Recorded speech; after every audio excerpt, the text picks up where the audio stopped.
I'd like to call this meeting of the Brighton Area School Board of Education order. Please rise for the Pledge of Allegiance. I pledge allegiance To the flag of the United States of America and to the republic for which it stands, one nation, under God, indivisible, with liberty and justice for all. Roll call, please, start. Mr. Kraus? Here. Dr. Chesney? Here. Mr. Stahl? Here. Mrs. Meyer? Here. Mr. Trombley? Here. Mr. Conley? Here. Mr. Birchfield? Here. All right, next up is the approval of the agenda. Do we have a motion to approve tonight's agenda? So moved. We have a motion, we have support? Support. Motion and support. Any discussion about the agenda? I see none. All in favor of accepting the agenda as presented, say aye. Aye. All opposed? Passes 7-0. Next up, Dr. Gray, recognition. We begin tonight with some retirees that are finally, like the graduates this last Saturday, leaving us. They're listed on page 3, but I'd like to go through each one real quick. First, Jody Lohr. She has been Laura's assistant and an assistant in that office for a long time. Suzanne Carruthers, Diane Gale, Peggy Moyer, Diana Steger, Diana Mason, Trish Alexander, Ellen Lafferty, Roxana McGonigal, Melanie Walls, Cheryl Braun, Kathy Posley, Cyril Walbert, Donna Patrick, Vicki Wieland, Lisa Odell, Janice Maxey, and Connie Zaski. I would have added up the years, but I had to take my shoes off and all that, and I didn't feel like doing it. So it's hundreds of years of service to the district. We can't thank them enough, so we recommend or just put them on here under Shining Stars for recognition because they've just done great things by our kids for so many years. So thank you very much.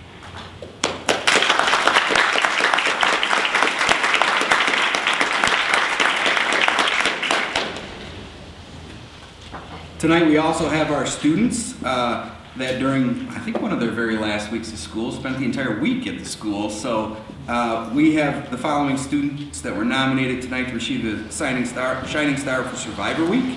And high school guy going to talk about this, or do you want me to talk about this? Because I can. So for Survivor Week, could they stand up, please, all our survivors? So let me go through the names.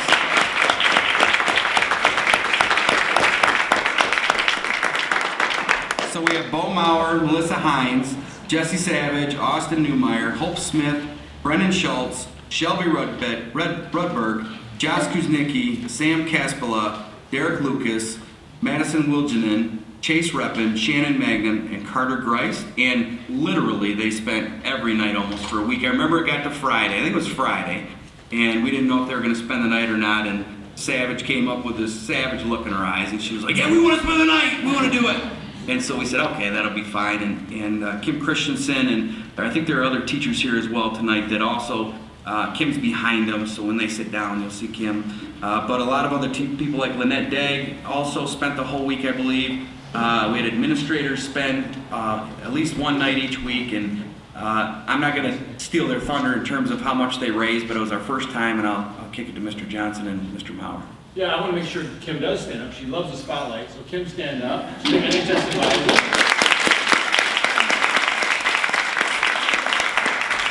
And Mama Dagg over there spent the night every day.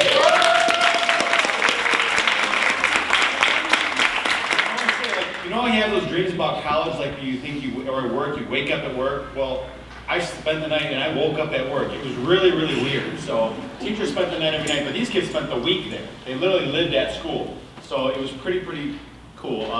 It's been in development and talking to NHS for a couple of years, and then they took it and ran with me. That's literally all we did. Me and Henry spent one night, but they did the whole show. So Bo was one of our big organizers, so I'm going to let him talk about it, talk about the money raised, tell you about the high points and the low points that I don't want to know about. All right.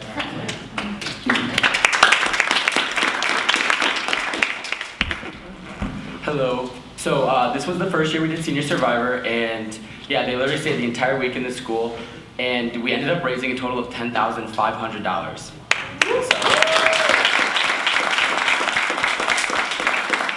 our goal was initially $5,000 because we'd never done it before, and we weren't sure how into it the entire school would be.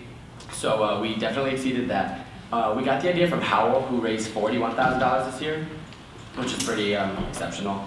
But yeah, so what we did was there was a series of different challenges where they had to either like run downtown and find random people to give money, or challenges where they had to run around the school and find clues with our exec board who donated $100, which was pretty cool. And so we also had 2 challenges that were open to the public, and the admission cost was just a donation. So there was a challenge where they were in the pool and they had to paddle back and forth in a kayak while standing up, just stuff like that. And there was a volleyball tournament. So yeah, I think everyone had a great time doing it, and I'm just so proud of every single one of you.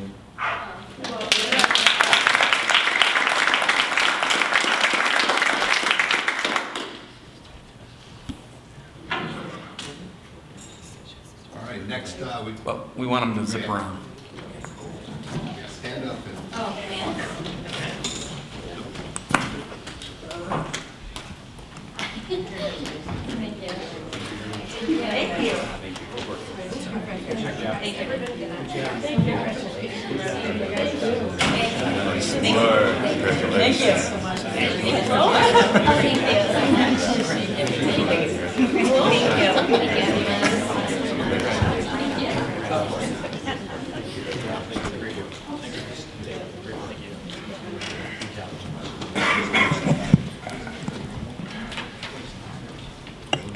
I'm excusing them. Yeah, we'll give them a second to walk out and not just run.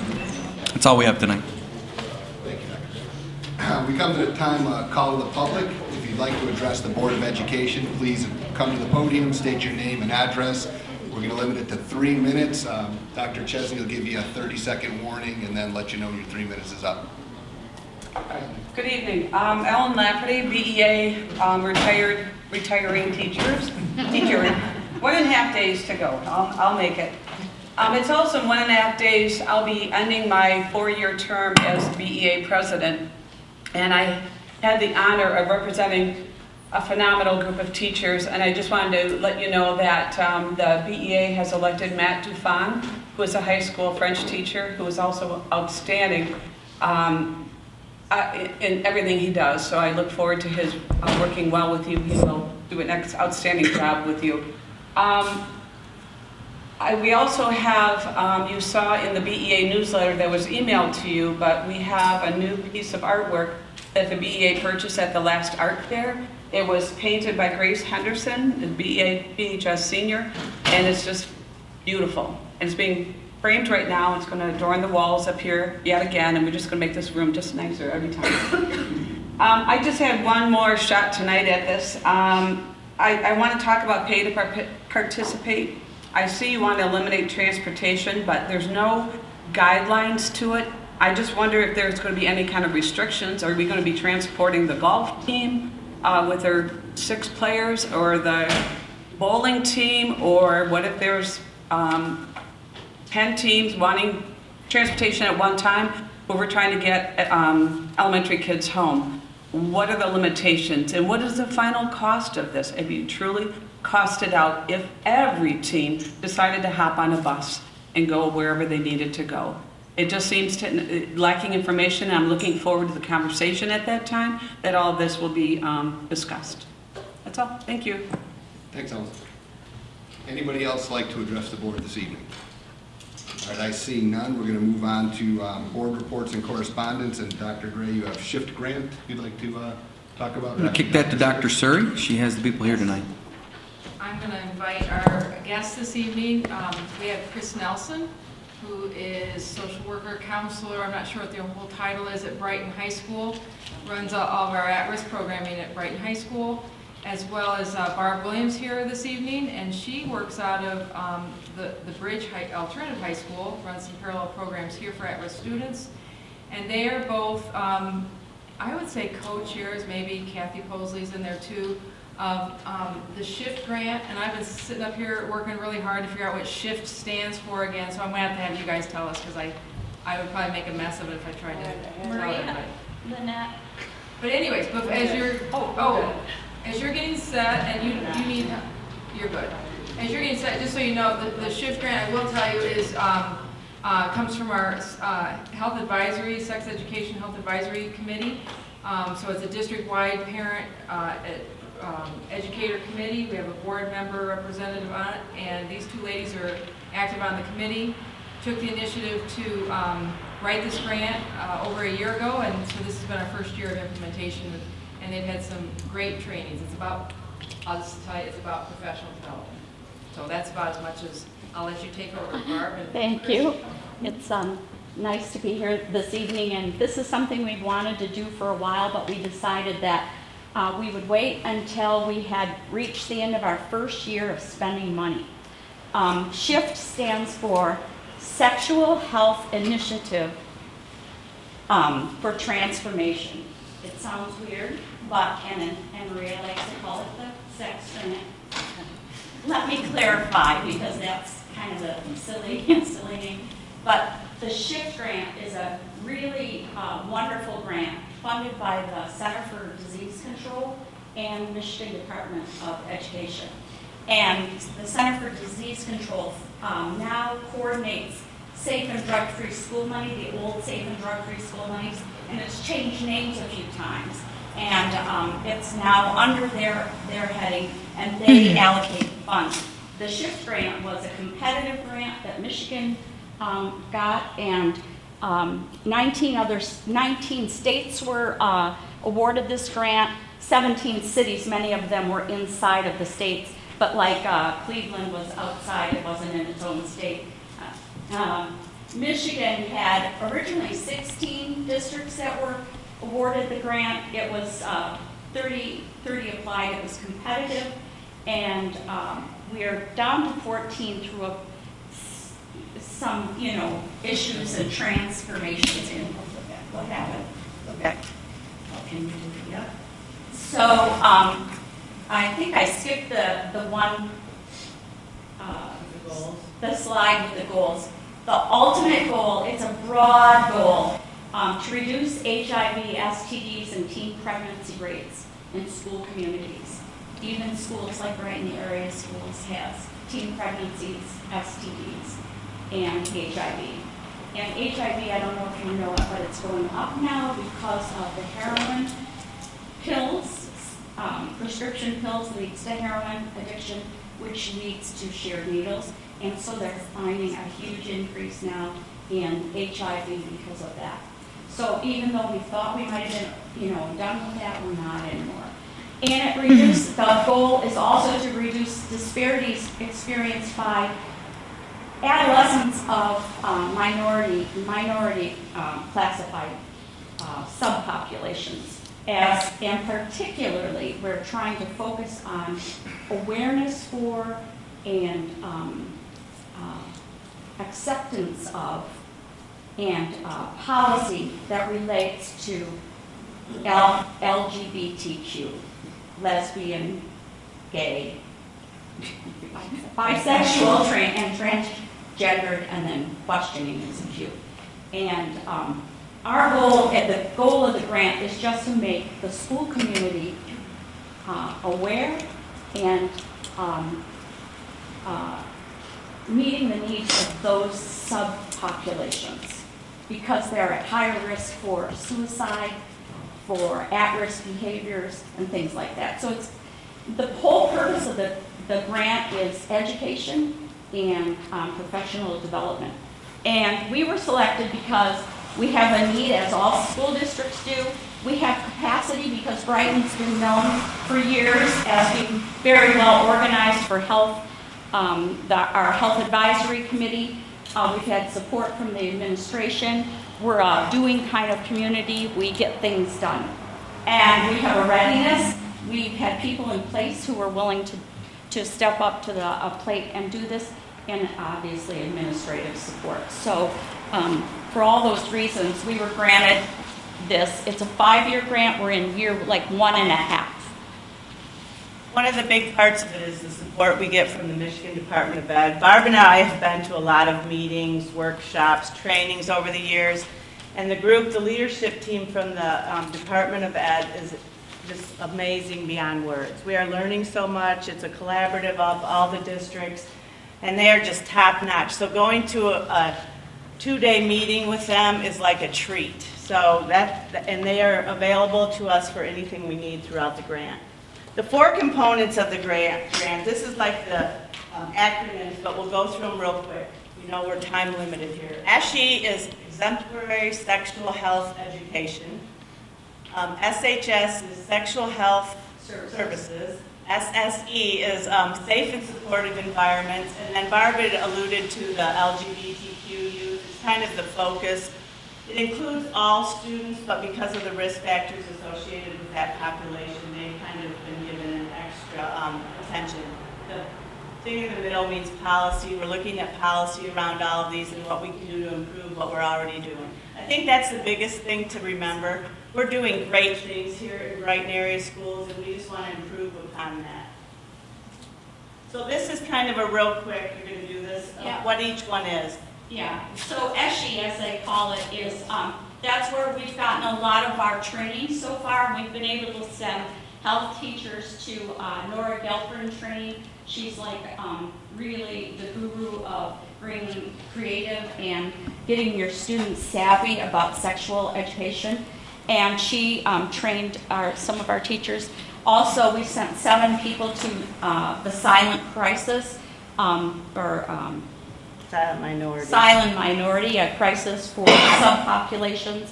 And we've done some webinars also. But our sexual health program at Brighton has been, and I hope will continue to be, really top-notch with highly qualified teachers and meeting the state requirements, which are very specific, and the board agrees that we teach sexual education, so we have to do what the state says if we take on that responsibility. And in the past, our health classes have been some of the most popular classes around and really appreciated by the students. And then sexual health services, we're just going to use some money next year to update our referral list. We've done that in the past where we've made a referral list of people who provide, services to kids in our community, and we just make sure that, they're appropriate referral sources, and we collect that and get it together, and we're going to get community members together to help us do that. We've had one community meeting so far that was providers, and they were very supportive. The first 2 prongs, I'm not as well versed in. Barb has so much history in the district and has been part of, the health stuff that's been going on. But the safe and supportive environment is one thing that I really have a passion about, and that's just making our schools and our whole community just safe and supportive for all students, just not certain students, but all students. So there's a lot that we can do in that area, so that's exciting as well. This is just some of the things, when students are connected and engaged and we prevent bullying, all of the positive outcomes of being a student in Brighton area schools increase. And we have so many good programs that work interconnectedly at the high school. This grant focuses primarily on high schools. So with our mentoring program and our mediation program and our leadership program, they all sort of work together collaboratively, and this is going to give us more opportunities. And Barb mentioned the Silent Crisis. It's a one-day training. I went to it when I was Barb's intern quite a while ago, so I'm sure it's changed a bit, but it is fantastic to learn about the LGBTQ student. So if anyone next year is interested in participating in that, we will have funding available to send folks to it, and it is top-notch. I don't know, Laura, if you ever went to it, but it's well worth a day's. The other thing is we have this learning collaborative that I mentioned, and it's just a way to learn what other schools are doing. We get ideas from them, they get ideas from us, and like I said, the leaders of it are just amazing. We're most like Grand Rapids schools and, some schools like that, but they have a range of schools. They picked a range of schools because, somebody said to them when they were selecting Brighton, well, they probably don't have great need, and they said, but we want them in the continuum because we want schools with the greatest need, maybe schools with possibly less need, but all working together. The MDE doesn't think that this is a lot of money, but I personally am very happy with what we get with this grant, and we're using it as well as we can. The $2,000 just means like when we go to trainings and stuff like that, and they pay for some of the other stuff, and then we get to decide what the discretionary is. They pick up sub fees and a lot of different things. Part of what we have to do is action plan. I'm probably taking your slides. So we do this each year, and we work on it at the collaborative. And this is small print, so I wanted to get them all on one slide. But this is just what we have used our money for so far. Subs, so they could go to some of the trainings. Barb and Laura got all the district health educators together to look at the curriculum. We do some stuff with the advisory board. We did this kindness week, which you've heard about. The Learning Collaborative likes to pay money for, what do they say, staff and training. I like to pay for stuff. So because I'm in it, I get to do that. But And they I'm want us to melting focus here. on- And I just want to real quick just show you, because I know you talked about kindness week. Those were the flowers we passed out that are on the backpacks, just as a token of kindness. You know, this is just a small thing we're able to do. These were pictures of students that they told their stories. They're very powerful. If you ever want to read them, I still have the posters and the little vignettes. We did a peace tree.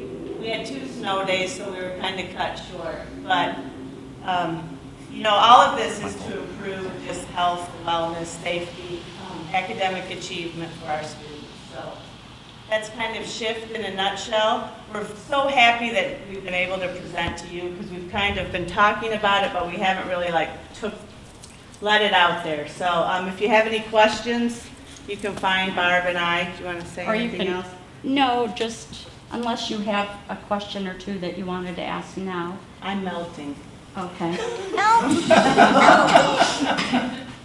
So anyway, in order to do this appropriately, Shift has a state team, which Chris talked about, and we have a district leadership team, which is our health advisory committee. So we update them and they, approve or disapprove and health advisory is such a wonderful, committee generally. So they're all on board, and Beth has been really active and very helpful also. So we really appreciate it.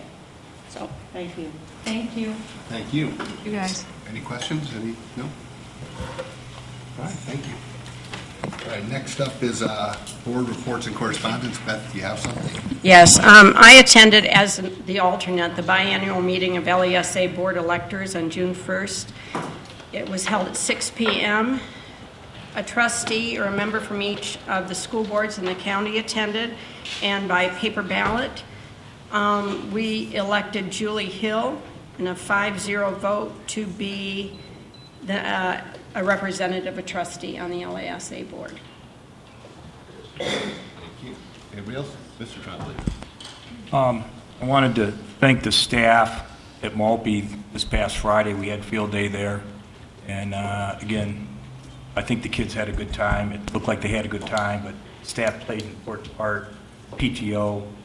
And I'd like to thank Matt and his staff as well for getting the things around and getting everything there we needed to be a success. So thanks for that.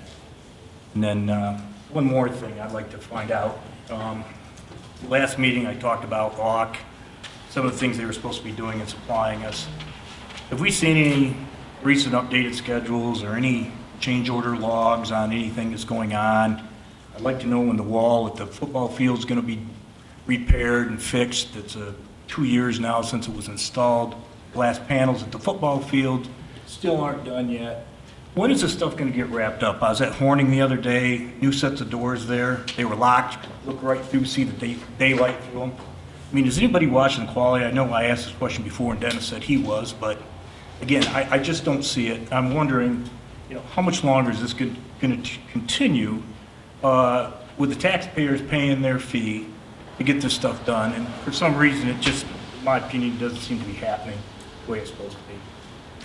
So with that, I'd like to request that we see a change order log for the pool, next building, as well as an updated schedule, as well as an updated budget. I see Jeff here. Can you answer that or talk to it or have it ready for the next meeting?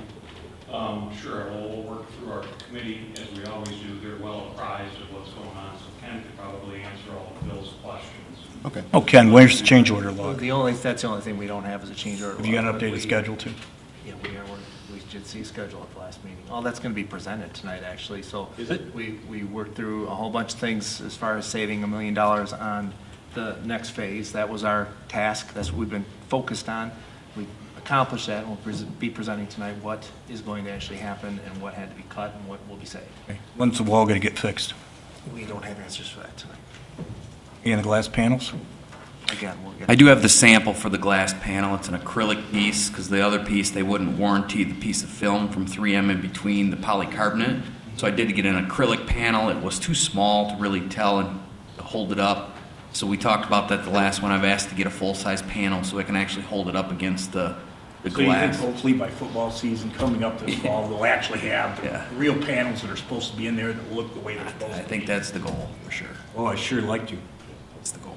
We're Okay. trying to get the right panel that will work long-term. We can put glass in there today, but there's a good chance it'll get broken. So if you want glass, we'll put it in. I'm just asking for the right thing to look right. We're checking for the Yellow. acrylic piece, so I should have a bigger piece of acrylic here in the near future. And then I'll hold the acrylic up to the glass, because we want it kind of to match the pool itself. And if the acrylic will work, I think that has more durability It does. than the glass does. The sample we have is a little red, I thought. Yeah. We all did. Yep. We're looking to get it right. We want to do it right. That's why we're doing this. Thanks. I'd like to talk about the senior all-night party. A lot of, I'm sorry. Go ahead.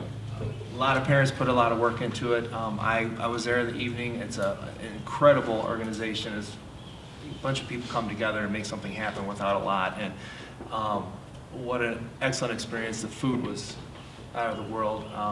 Teresa Myers did a great job of running it. I got pulled in because my wife decided to do prizes, and I had a great time doing it. John was there with his sim cars, a big hit. And again, I'd like to go out to Matt. What a great job their crew, Matt and his crew does getting that to organize. But kids had a great send-off with that. It's a great experience, and if you have 2 more kids like I do that would be doing it, I'd recommend you be there because it's pretty neat. Okay. Mr. Condon? Things.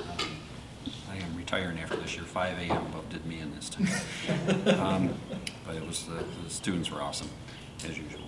A couple things. I did a little call around on how we were doing with the Pledge of Allegiance in our schools, and some very good news. I called Hawkins, I talked to Joan, and I asked her what they were doing out there, and she said that they're reciting the pledge in the individual classrooms. And then I said, well, can you have a teacher call me and just let me know kind of what they're doing? She said, sure. So this gal by the name of Heidi Newman called, and she told me that she in her classroom, that they select the kids and they'll do the pledge every day in her classroom. And she also brought up a comment about our music teacher who teaches the kids some of our foundational songs about our country. And I was like overwhelmed to hear all these great things. And this has been going on for a long time. This isn't new. This is something that they've been doing.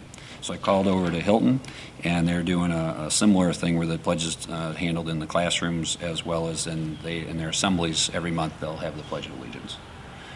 Horning recite every morning during announcements, and it's led by the students at Horning. That's how they do it. At Spencer, another exciting thing too, which I thought, they recite every morning over the PA system, and it's led by their 4th graders. And what they do is they're in charge of raising and lowering the flag, and they also learn the flag etiquette and how to handle it and when to lower to half-mast, and the students are involved in that. And then at Maltby, the pledge is recited every morning over the PA, and it's led by the students. And they have a different way of doing it, but it's neat. They take students from a class each week. They'll take a whole class, and then they'll rotate the students in that class. The next week they'll have a whole nother class, and the students can volunteer to do it. And also, a note by Maltby, at one time they were handling the flag as well, but I guess we put too big a flagpole up for them. Now it takes a key and like an army to move this flag, which is another good problem that we got a flag so big. So maybe we'll put up a smaller flag that they can handle, if we decide someday.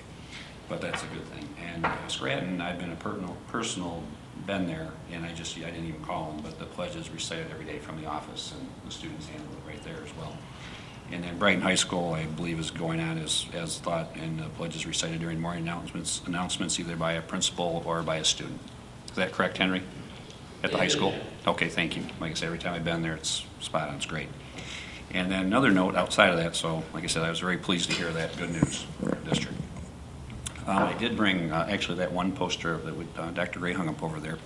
I would like to, at some point, consider that those are in the classroom too, because then the words are spelled out for what they are. If they don't know what the pledge is, just an idea, maybe a smaller version on the cork boards in the classrooms to go along with the flags in classrooms. A couple days back, the AWIM, which is a World in Motion, which is our program that's been sponsored by General Motors in our middle school, had their final runoffs out at Lingenfelters. And this Dan Delisle, another big hats off to him for putting this together. Over 800 students were involved in total. In the final runoffs, it was under 100, but it was 7th and 8th grade. 7th grade was one day, and I went out there that day.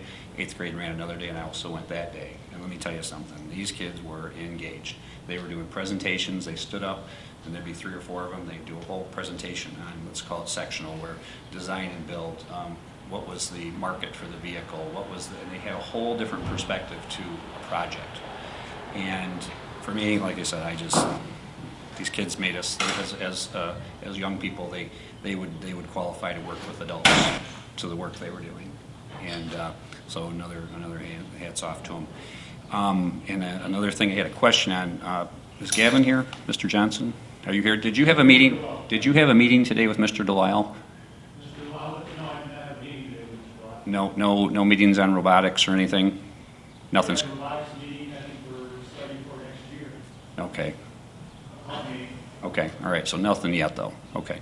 Because I was concerned there was one today, I might have missed it. But in the near future, though, we do need to schedule to meet with Mr. Delisle and see what the vision of General Motors is, because he is representing the corporation to what they want to do and where they're going. And it's, I think the vision is expanding. I think it's growing. So, and then let's see if I didn't else. I guess that's it. Thank you. Thank you, John. Anybody else have anything? Dr. Chesney? I don't know. I don't think we've mentioned it. We talked about the senior all-night party, but that was the end of the day and the beginning of another. But at the beginning of that day was the commencement ceremony for is it 520? 520 of our best and brightest from Brighton High School. The commencement ceremony at the Eastern Michigan Convocation Center, and it was absolutely an incredible ceremony. And I think part of the pride of Brighton area schools should be that much of that ceremony, much of the commencements was actually put together and organized by the students. And when they're given the opportunity to do so, just them pulling something like that together and pulling it off in such rare and wonderful fashion. It was just an extraordinary ceremony. The student representatives from BHS were front and center in the commencement ceremony, so it was good to see them and their send-off. Mr. Schaller and Ms. Warren were active participants in the commencement ceremony. It was a good morning at the beginning of a beautiful day that ended with a wonderful all-night party. And so it's just good to see a fine group of students moving on in their lives. We should be very proud. Yep, another comment, Dr. I think we don't want to forget Ms. Arnella Parks and what she does to organizing this group, because they really put it together, and it's true, Dr. Chesney. I think that when you look at the outcome of that ceremony, it's on schedule, and it was not only that, it was professional, and the young people who did their singing, and a young man, I don't know if everybody was involved, but he wrote a song for the ceremony, and it was exceptional. He did a wonderful job. He wrote what he was thinking and feeling, and he put it out on the table, and I think these young people got a great send-off. But I appreciate the work that Arnell's done year after year putting it together. And it really was a nice job again. Great work. Thanks, John. Anybody else have any correspondence? No? All right, we'll move on to the for action items. First item up is the meeting minutes from May 26th. Do we have a motion to accept the minutes as presented? So moved. We have a motion, we have support. Support. We have a motion, we have support. Any discussion about the minutes? Everything acceptable? All right, all in favor of accepting the minutes as presented signify by saying aye. Aye. All opposed? That passes. One abstention. Oh, one abstention. I probably shouldn't have supported that, too, right? Well, I think Bill supported it too, so. All right, so it's 6-0, one abstention. Yes. All right, we're back on track. Next item up is the Neola policies. Dr. Gray? We'd ask that you pass these as a group. I haven't had questions since our last meeting, and I think they will bring us in alignment with state law. All right, we have a motion to policies? So moved. Second. We have a motion, we have support. Any discussion about the policies? I don't think Dr. Green got any questions about it. All right, all in favor signify by saying aye. Aye. All opposed? Passes 7-0. Next item up, the MHSA. That's for our association fee, right? Yep, it's a membership resolution that we have to pass each year for us to participate in the Michigan High School Athletic Association, so we recommend that you pass it. All right, do I have a motion? So moved. Who supported? Second. Second, we have a motion, we have support. Any discussion? No discussion, I see. All in favor of accepting the annual Michigan High School Athletic Association membership, signify by saying aye. Aye. All opposed? Passes 7-0. Next up, elementary school handbook revisions. We've had these for a few weeks to look over. We have a motion to approve the elementary handbook. So moved. Support. Motion, yes. We have support. Do we have any discussion? I just want to make sure Mrs. Adams brought something to our attention, and I didn't read through this, I'm sorry, the second time. Did the policy get put in here that you were concerned about? Yes. Okay. Okay. Any other discussion? No, we have a motion and support. All in favor of accepting the elementary school handbook revision signify by saying aye. Aye. All opposed? 7-0.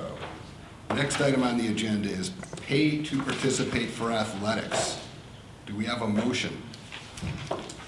So moved. We have a motion, we have support? Support. Go ahead. We have a motion, we have support? All right, is there any discussion? I would like to amend it, and this is something I thought about before Ellen came to the microphone tonight. I would like to amend this motion and strike, it's on the second line on your page, and eliminate the athletic transportation fee. So it will read to charge BHS and Scranton athletes 50% of the current athletic pay to participate fee for the 2015-16 school year commencing July 1st, 2015. Okay, so we have an amendment to the motion. Do we have a second? Second. We have a second. Okay, any other discussion What, on this? what does that do for cost? So I guess going back to Ellen's earlier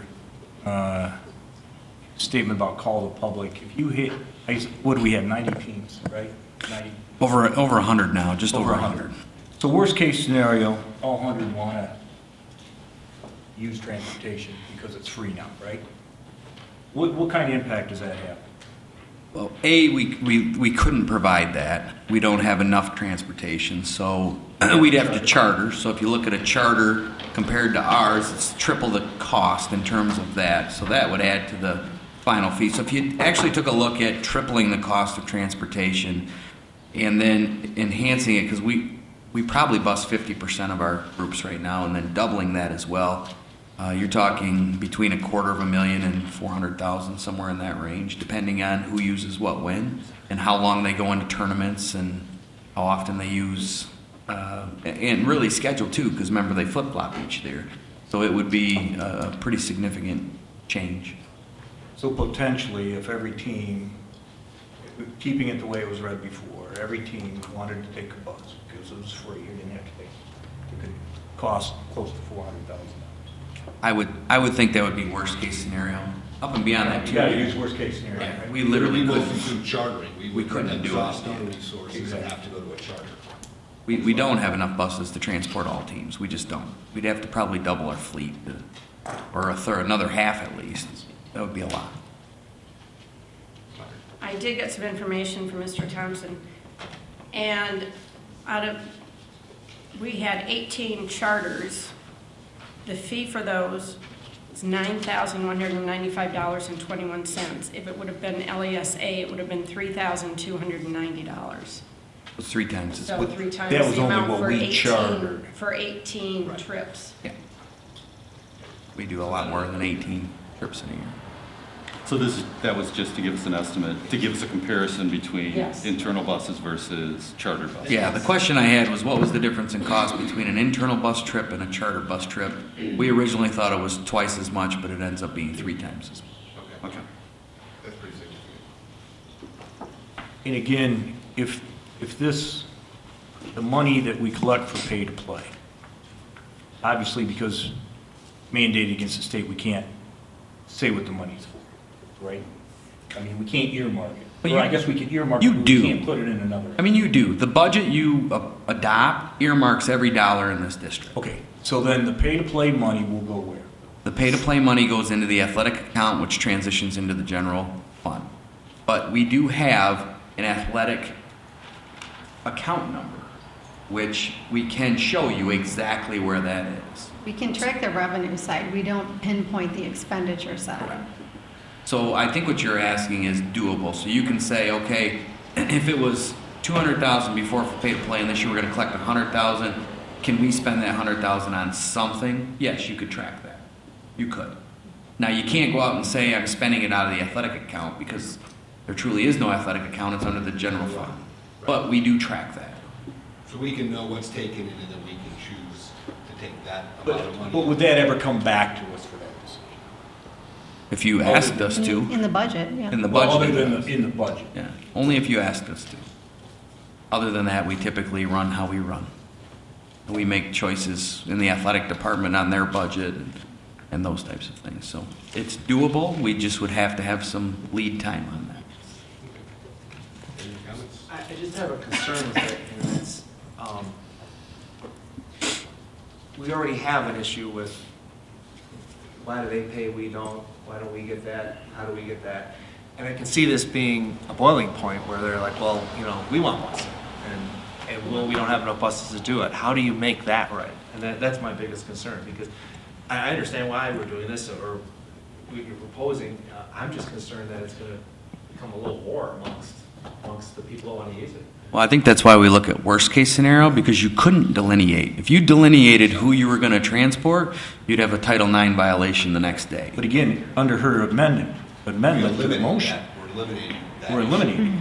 So that's not an issue. Right, if someone wants transportation, there's a fee to do it. That's what we do, yeah. And that's how you then weed out everyone wanting it, or, Well, then you know they really want it. right, if they're willing to pay for it. Okay. Any comments on?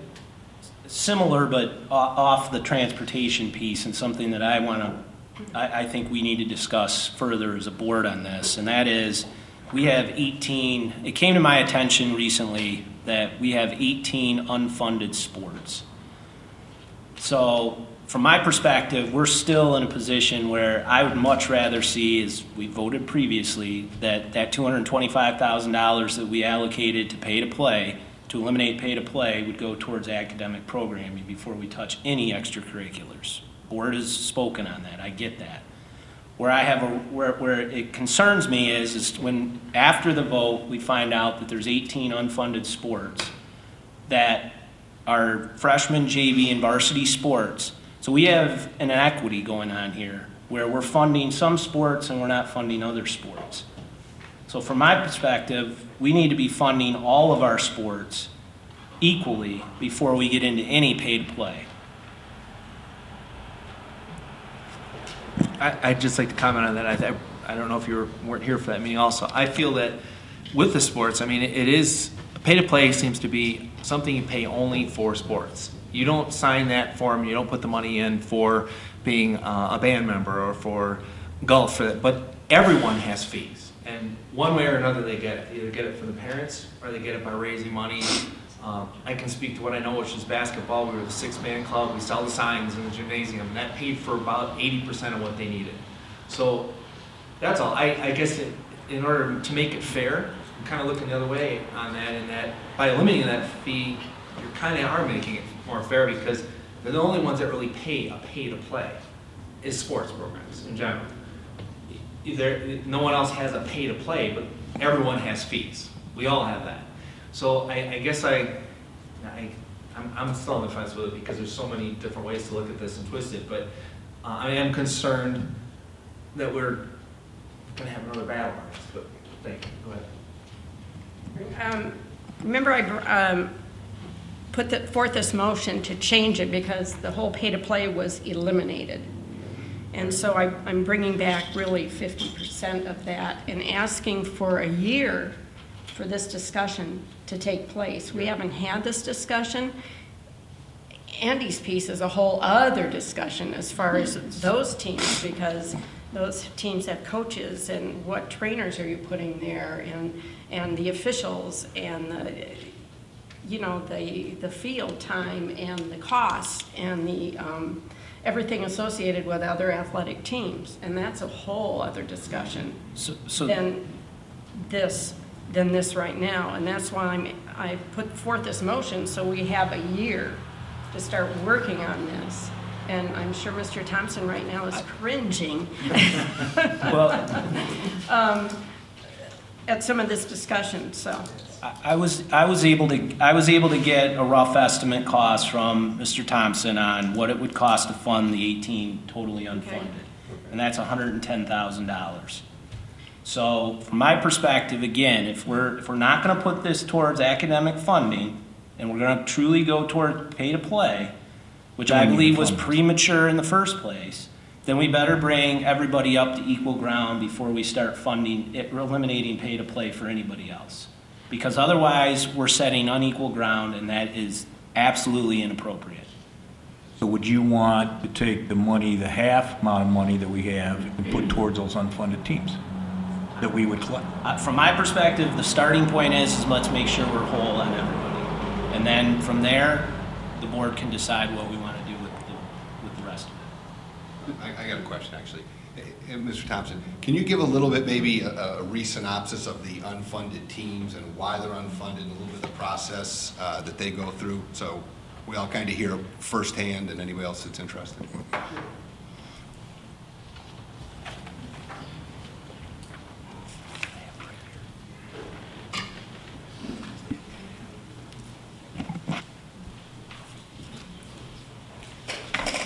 It can actually be a pretty short synopsis. The bottom line is we've had developing sports grow in our community through the youth levels and then knock on our door at the school levels.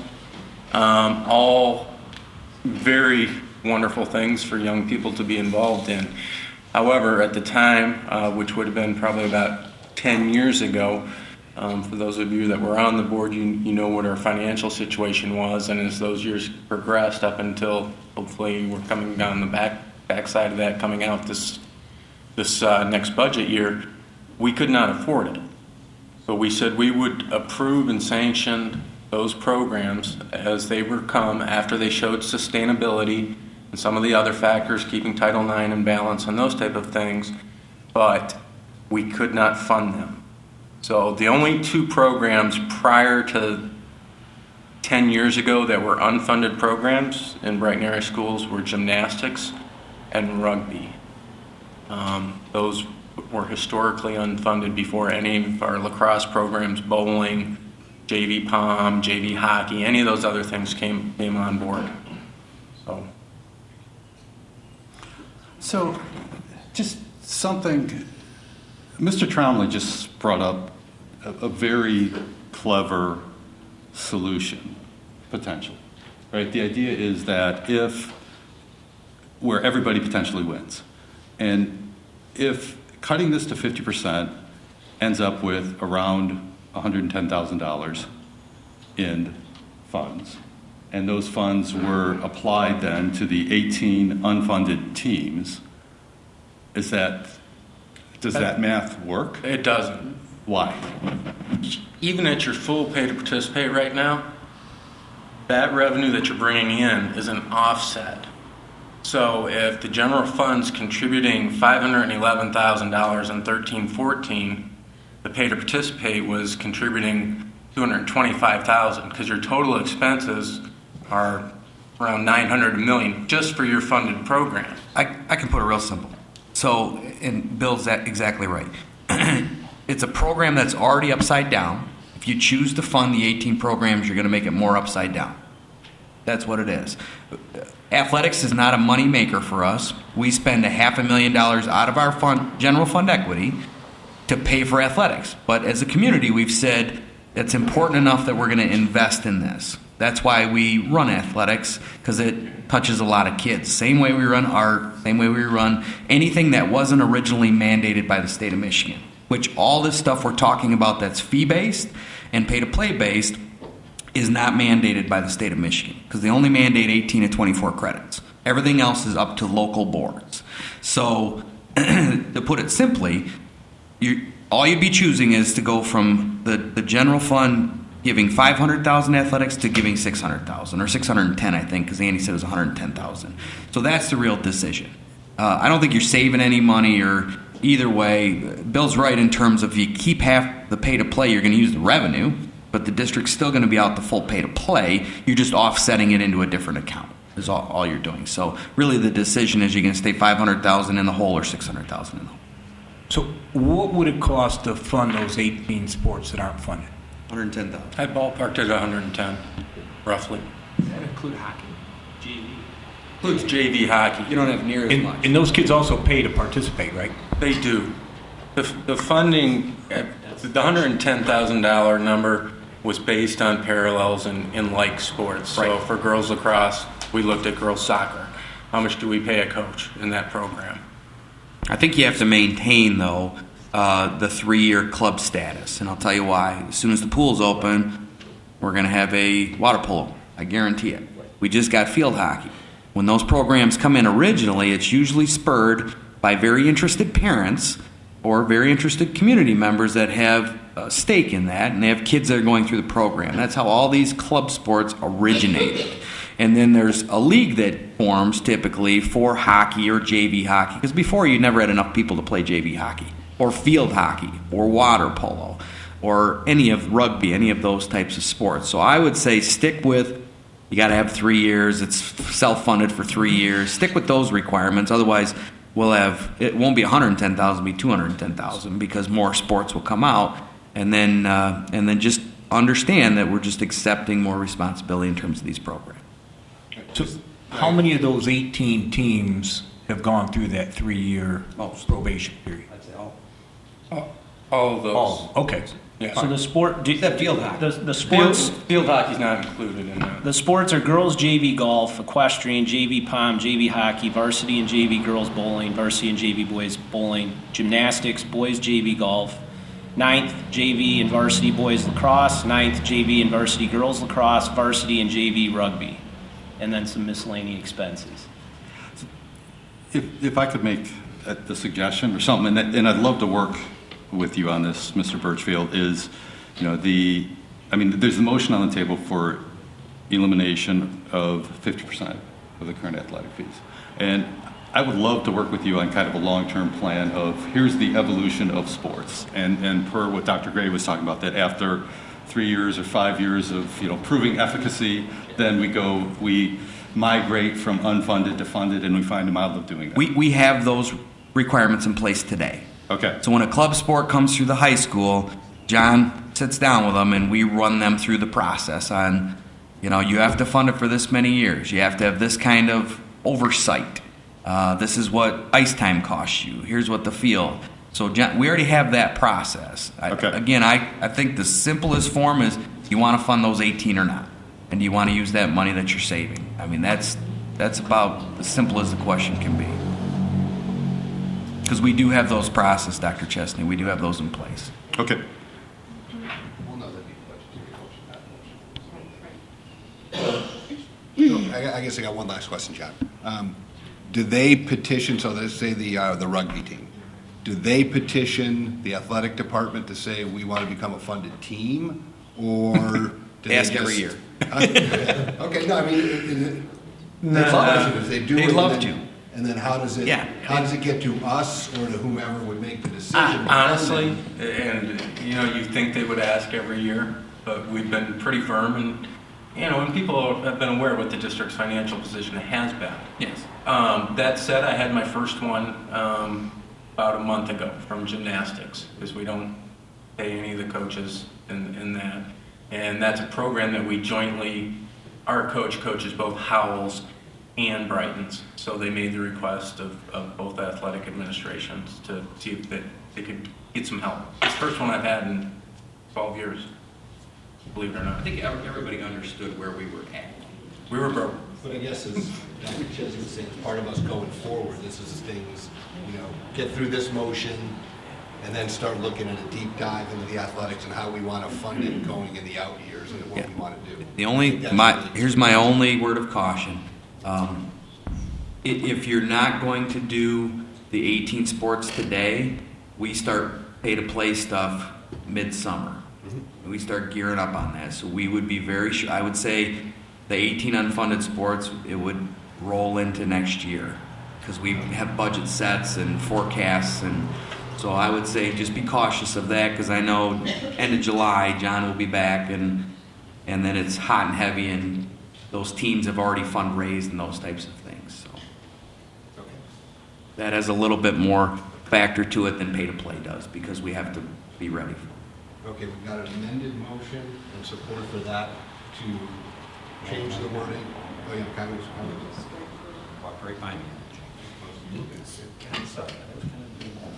so anyway, in this situation, the goal, I think, when we were trying to eliminate pay-to-play was a stepping stone in the direction of relieving the taxpayers who already pay their taxes, students in the district. It wasn't just pay-to-play that we were trying to single out. I think it's got to be perfectly clear.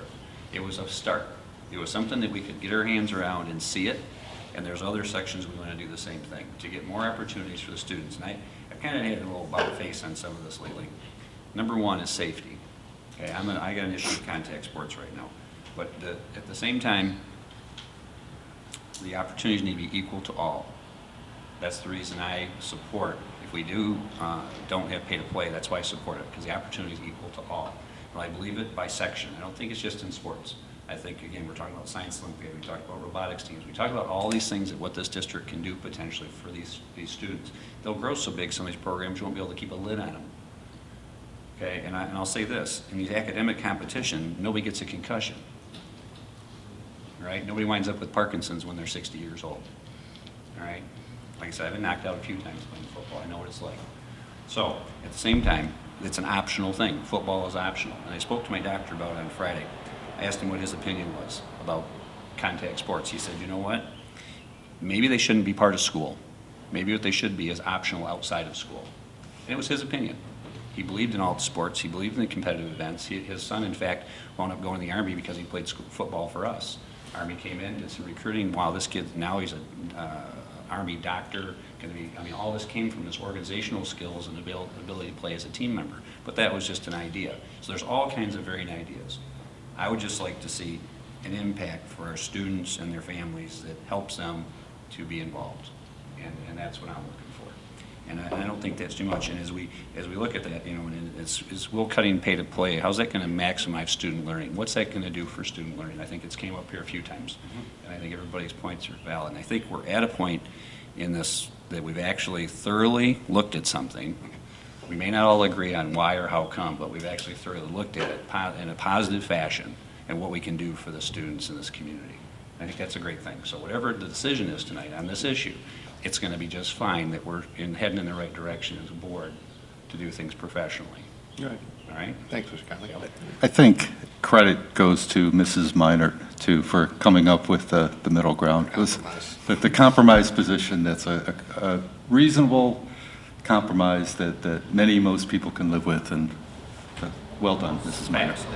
Okay, so we have a motion for an amended action item that says to change BHS and Scranton, to charge BHS and Scranton Athletics 50% of the current athletic participate fee for the 2015 school year commencing July 1st, 2015. We have a motion and support. We've had our discussion. All in favor of accepting this? We're going to do a roll call. Perfect. Quick question, just for clarification. On the motion, can we go into another motion on? You can amend that Just motion. amend that motion. Okay, got it. Go ahead. You have to do it now. Okay. I would like to amend the current motion to take into account the 18 unfunded sports at 110, 120, whatever it ends up being, flushing it out, so that we're covering the 18 unfunded sports, and then the remaining balance can be allocated towards elimination of, or going towards pay-to-play. Again, there's no real savings. It's going to be a wash. Right. And again, it's an upside-down department, so what you're choosing to do is Fund athletics by fund athletics by more. You're increasing the athletic fund budget, is what you're doing, essentially. But we're playing with the same money, the 225,000. Yep, just saying one thing or the other. But he's saying. Remember, 225,000 though used to offset, so we only spent 500,000. So if the 225,000's gone, the general fund offset to sports will be 725,000, not 500,000. That's the. Well, you're going to get 100 back. Well, not with this motion. This motion would eat up that Oh, no, 100,000. you're right. That's not true. So let me just make sure I got the motion clear. To charge BHS and Scranton athletes 50% of the current athletic pay to participate fee for the 2015 school year and add funding for the current 18 teams that are unfunded commencing July 1st, 2015. Does that sound? Well, I just want to make sure that, I want to make sure I get Mr. Birchfield's motion, and I think that got it, so starting out that, so. But that's full, my question, what does that mean, 50%? That's full funding for those 18. It's not like half of it. They 50%'s the pay to play. So this year I paid $175 for my son to play tennis, so I'll pay half that. And then that revenue that would have came to the district and offset the transfer from the general fund athletics will increase by $225,000. Because those teams in the unfunded sports pay to play. Correct? Yes. That's what I saw. Okay. Display or Support. Okay, so we have a motion, we have support. Any further discussion on the amendment to the amended action item? No further discussion. Sarah, we can get a roll call vote? Dr. Chesney? Yes. Mr. Trombley? Yes. Mr. Stahl? Yes. Mr. Birchfield? Yes. Mr. Kraus? Yes. Mr. Conley? Yes. Mrs. Minor? Yes. All right, that passes 7-0. And a comment on Mr. Conley, thank you for the incredible debate that we've had over the last 3 board meetings on this particular topic, and to come to it's a good decision, I think. So thank you to the board. Next item up, Dr. Gray, leave of absence request. We recommend that you approve the leave of absence request for Melissa Harmala. She's requesting an extension of her child care leave from 15-16 school year. All right, do we have a motion? So moved. We have support? Support. Motion, support, any discussion? No discussion. All in favor of accepting the unpaid leave of absence request, signify by saying aye. Aye. All opposed? Passes 7-0.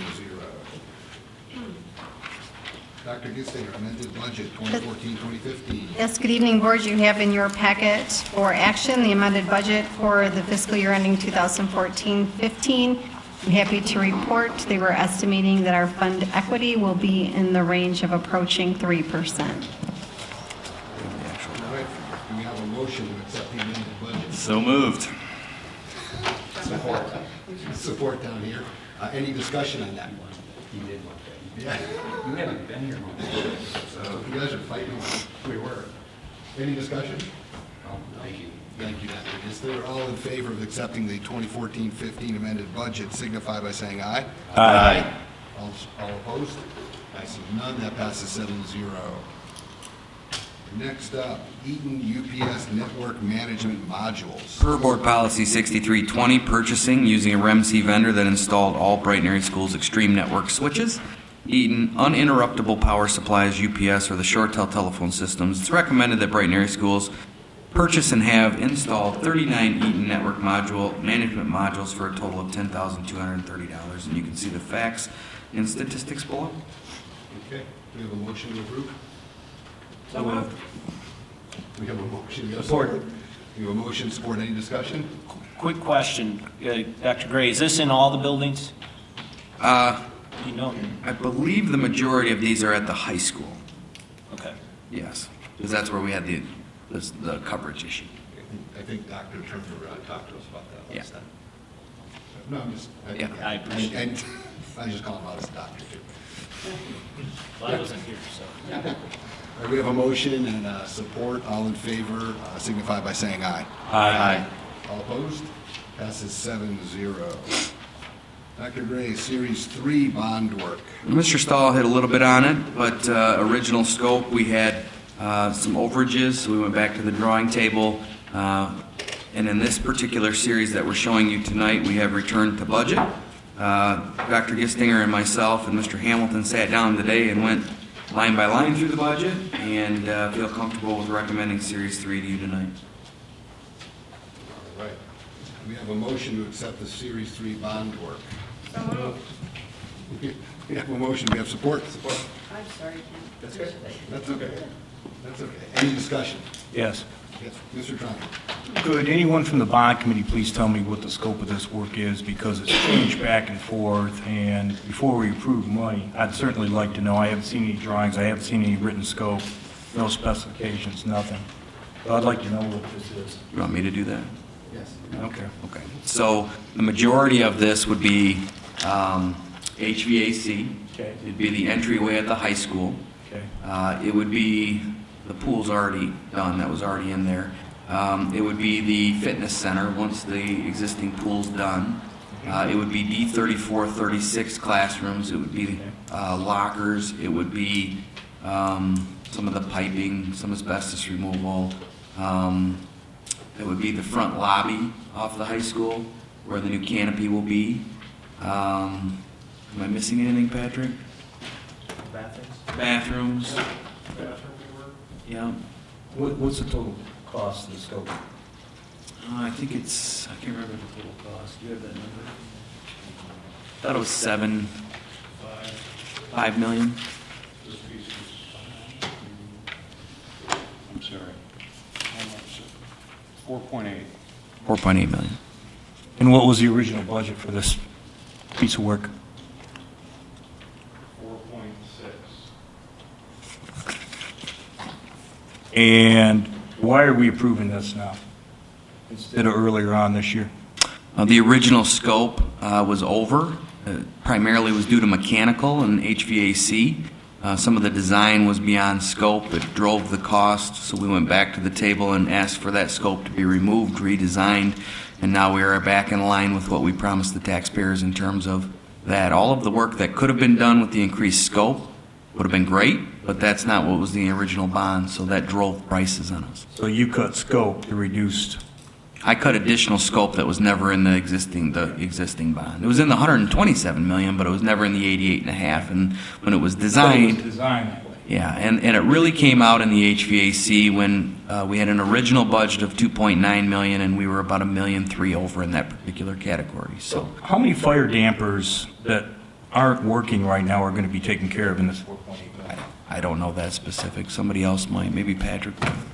I don't know fire damper down to the fire damper. Number on quantity of fire dampers that will be addressed, but in the scope of work that we are doing, those that are touched in the affected scope of work will be. But what about the ones that aren't working right now?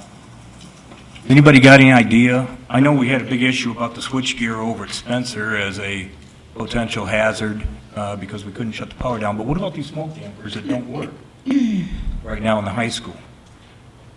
And you're asking me to approve $4.8 million, but you couldn't tell me if any of these smoke dampers or how many are going to be fixed or not, right?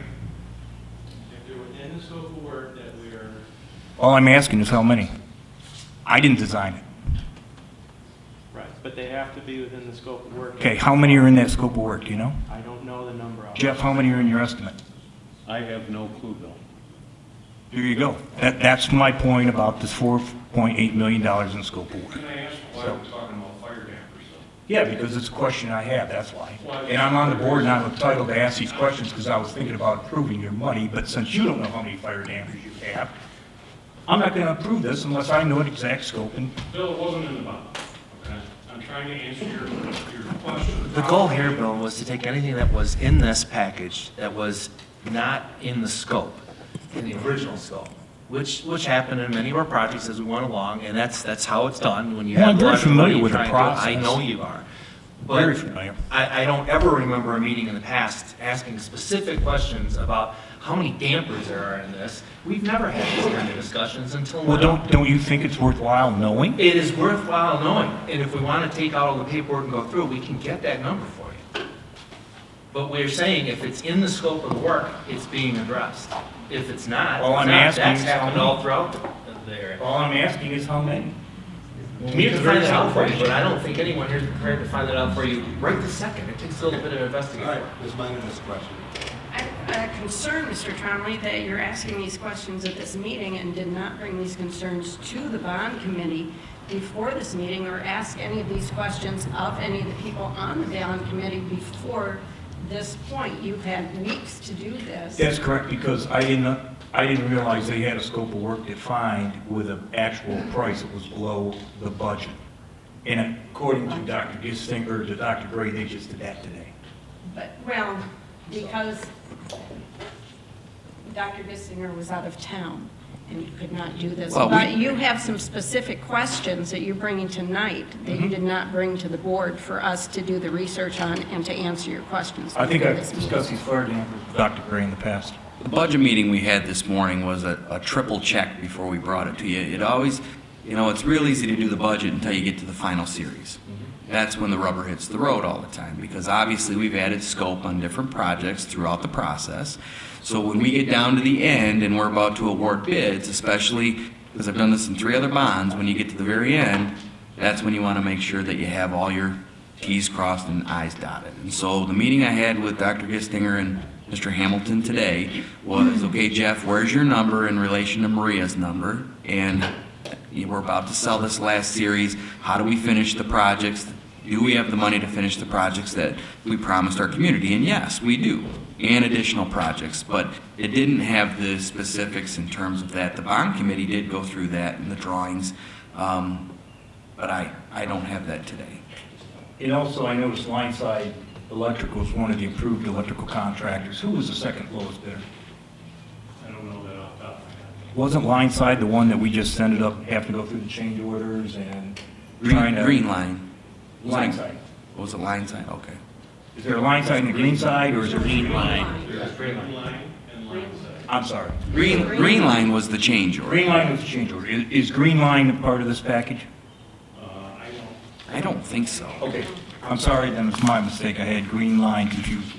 Yeah, green line was the change order. Line side is this package, and it's a public job, so we have to, open it up to everyone. Got It's legal. Okay. Okay, any other discussion? All right, I see no discussion. We have a motion and a second. We've had some discussion. All in favor of approving the bond series work 3, signify by saying aye. Aye. All opposed? Me. No. Passes 5-2. Next, for future action, teacher grant fund. Dr. Chesney's getting ready to show a little presentation on an item we discussed at our last meeting about teacher grant funding.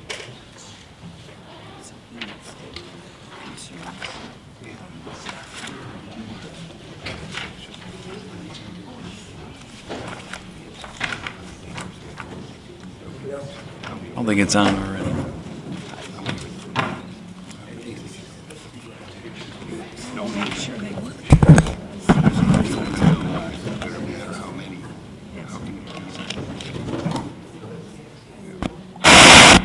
So he needs to bring his questions to us.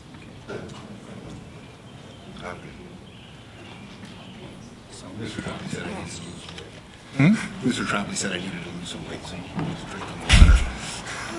Get your rope back on. Trombley said, Mr. Trombley said, you need to- Well, sweat. Put his rope Sure, back you should do mine, just pop it up. So, I think that, I'm very sensitive. So you can talk amongst yourself for a minute. Take a 5 minute. Or get Yeah, a we drink could of actually, water. how about if you take a 5-minute recess? Yep. Go to the bathroom and, Get a drink of get a drink water. of water. Okay, we have everybody back now. So we're almost ready. Good thing we have our technology expert. Okay. We're now moving on to, for future action items, item number A. Item number A, which is a teacher grant fund. Dr. Chesney wants to give us a little presentation on this. Come on, baby. It'll click. Yes! All right. Technology don't fail me now. What I'd like to do is I'm going to try to run through this rather quickly and then open it up for any discussion, any comments, any critiques, any way of making this a better idea. First off, we'll start with something that might be a better idea is if you can come up with a better name. I played around with Teacher Improvement Grant, Teacher Innovation Grant, Teaching Excellence Grant. I settled on Teacher Innovation Grant. Again, we can work on that and come up with a better name if we so choose. What is it? It's a grant fund to encourage excellence and innovation in teaching. And it is, and this is in agreement with some things that Mr. Tromley said earlier, it's a performance-based incentive. So it's performance-based, and it makes it a rock-solid proposal. It allows, encourages, creates a vehicle for teachers to try new teaching methods. And one of the things about this is that teachers are expected to pay it forward to other teachers if the new method works. So in other words, if we apply, we learn this new method, then you teach a new group of teachers that this method works in hopes that it works out. There's 6 steps to this, and I'll add, this is the skeleton. I'll add some flesh to the skeleton, but it's propose, approve, implement. These are steps 1, 2, 3. Steps 4, 5, and 6 are disseminate, reward, and then make a decision on whether we're going to continue or not. So propose. And propose on this is, there's different parts of this, and I would volunteer to come up with a template. And in this template, it would have who, what, why, when, how much, and references. And let me talk about each of these just a little bit. The who is, let me go through it, and then I'll gladly go back to any of the slides, okay? The who part of it is, who is the teacher that's proposing it? Who are the students that would be affected? And I also thought it would be a nice touch if the grant could be named after an educator who had a profound impact on the teacher who's actually proposing the proposal. The what is what is the method? What is the thing that you're trying to do? The why is, why do you think this is going to work? When would this be implemented? First semester, second semester, during the whole academic year. How much, and I'll get into that a little bit later because there are some pretty strict limits on how much. And then references, and I think that this is pretty important on the references, is that some of the ideas that I'll bring up, you can't just try an idea because you think it would be fun. You have to try an idea that perhaps you've read about somewhere, okay? So that and it can be, a New York Times article, it can be a Journal of Education, it can be something that you've read somewhere that makes you believe, and you have to have at least 2 references on the proposal. The approval process, what I'd like to do is form a committee, and on this committee it should have a board member, a teacher, a student, an administrator, and a parent. And I would gladly volunteer to be the board member on this too. Teacher, student, administrator, parent, we could work through and find out who that is. Needs to be an odd number, but it would be a committee that would read through and vet all of the proposals and come up with which proposals have the highest potential. Implementation is where the rubber hits the road. That's where the teacher tries a new method, tries a new approach, and figures out whether it actually works or not.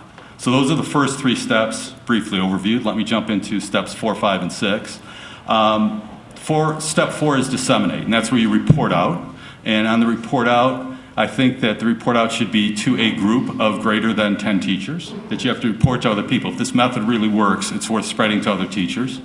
And that those teachers, specifically on that too, those teachers should be out of one thing that I found is that we tend to work in silos, and that the teachers that you report out to should be out of the silo that you work in. So as an example, if you work at Horning Elementary and you have one of these proposals, then your presentation, your dissemination of knowledge has to be to one of the other elementaries. If you work inside of the social studies department at the high school, then your presentation needs to be to the math department. So it has to have some broadly applicable approach. And then also a brief presentation to the board or to the committee at least on what the method is that you tried. The reward is up to $1,000. So what I'm going to be asking for is $50,000, $1,000, 50 times $1,000 grants for teaching innovation. Up to $500 of that can be applied to salary, and the balance of that can be used for training or travel or equipment. And then after, the reward, notice that the reward comes after the dissemination of knowledge. So you have to do the report out, and then the supplement gets added in. And then after trying this for 1 year, evaluate the efficacy and continuation of the program and decide whether this thing has validity, if it works, if the teachers like it, if we're finding some results. And it's okay if, some of these methods that we try, they might not work, they might. So here's a couple of examples. E-text for AP Psych course. I think, there's potential of really having some significant savings if we can move from paper-based textbooks to e-text. So, here's some examples. All of these proposals are going to come from the teachers. I just put these up. These are things that just kind of, I've talked with some teachers about, and I'm just blasting some ideas up here. But the idea is that all of the proposals will come from the teachers. Bubblegum during exams for third grade math. I actually, one of my daughters had a math teacher in, I think, second or third grade, who did some research and found that chewing bubblegum, it helped the whole thinking process during the math. And it's like, okay, cool. Try it out. Show some references that indicate that might be a good idea, and then try it out. Exam reviews using smart boards implemented as Jeopardy. We have all of this great technology. It would be nice to really try to push that technology and come up with new methods. Google Cardboard. And I brought this to show, and some of the board members saw this, but this is Google Cardboard. Okay. Does everybody remember ViewMasters? Okay. So this is a high-tech ViewMaster, and what you do is you fold it like this, and then you put your smartphone in here like this, and you look at it, and it's actual virtual reality. It's a small virtual reality headset at the cost of about $1. Okay, in three-dimensional. And you can look left and right and up and down, and you can see something, okay? So you can visit the Louvre, and you can see the actual artwork in the Louvre using this. And Google's already told me that they can get some of these for a classroom worth of this Google Cardboard. So this is just a cool thing that would be absolutely worthwhile to try. It would be fun, it would be interesting. Hopefully it would actually even contribute to learning. That's the goal after all.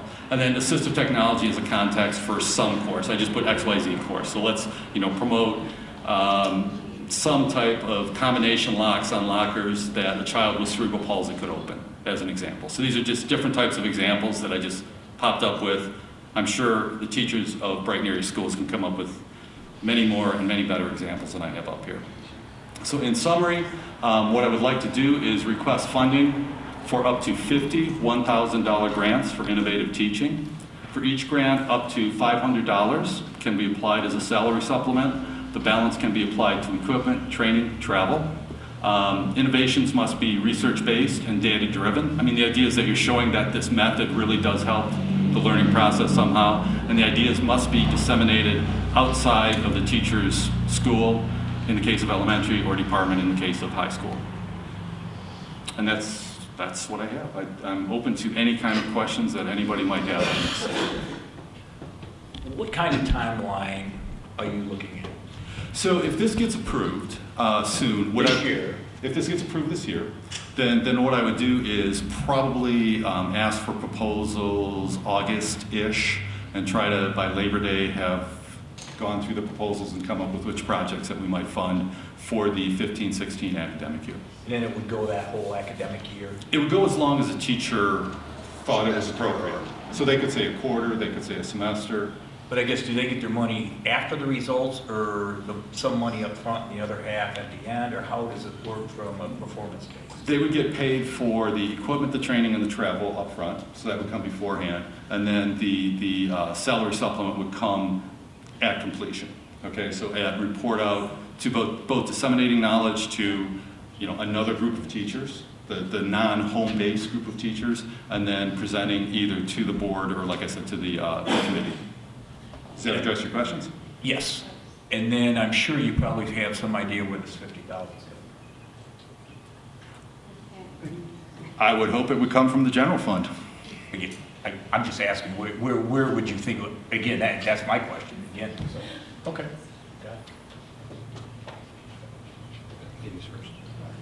How would you disseminate this information to the teachers to get their applications in by August something when they have 1.5 more days left of school?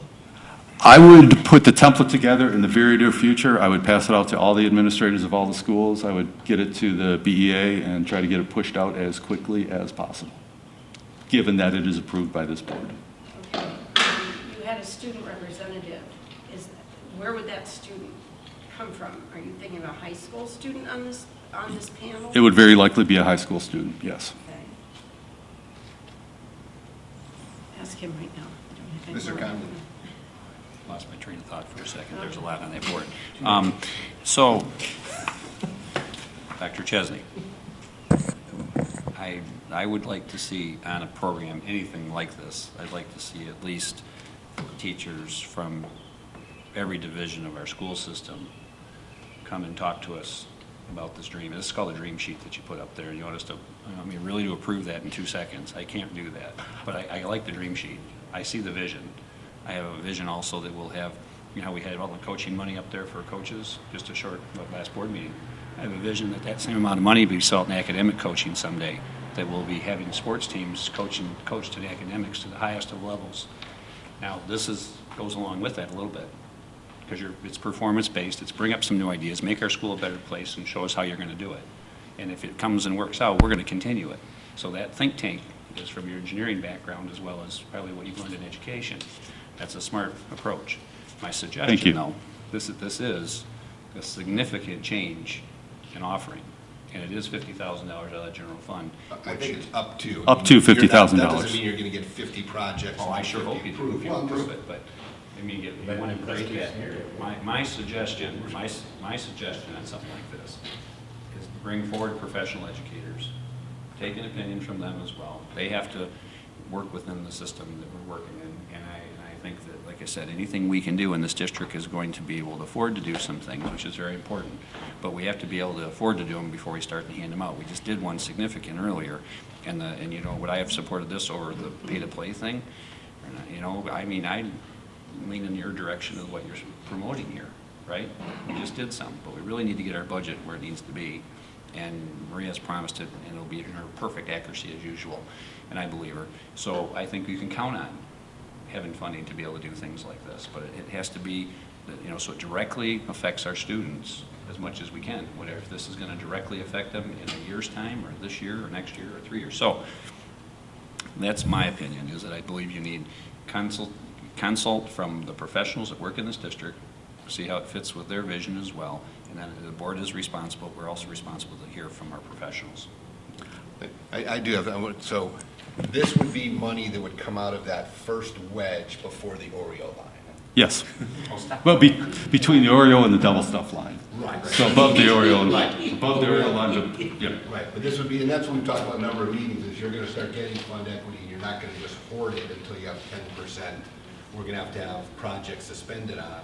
So this would fall into one of those educational, we've talked sports tonight ad nauseum for the last 3 meetings. Now we're talking about an educational initiative that's significantly less expensive than a sports initiative, and it could potentially have. I think call it a gamble. Well, but that's what grants are. I mean, you're trying to tap into the teachers to bring out the best that they have and share with the district. So I mean, to me, it seems like a good gamble, and I don't know if Dr. Gistinger can talk to its impact on the budget. I mean, it should. 50 grand. Up to 50 grand. Up to 50 grand. But I mean, it is basically just 50 grand less the fund equity we have at the end of next year.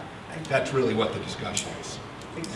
This probably happens every day in the school. I mean, let's give our teachers credit. Maybe what this is doing is, maybe what this is doing is helping them to come forward and tell everybody else about it. I like that. Presently, what would happen is administrators would find it within their budget to do these types of things. I mean, this would formalize the process, and it would just pull funding from a different area, but these types of things happen every year. I'm sure Dr. Suri could talk ad nauseum about this, because they typically come through curriculum with a lot of different ideas.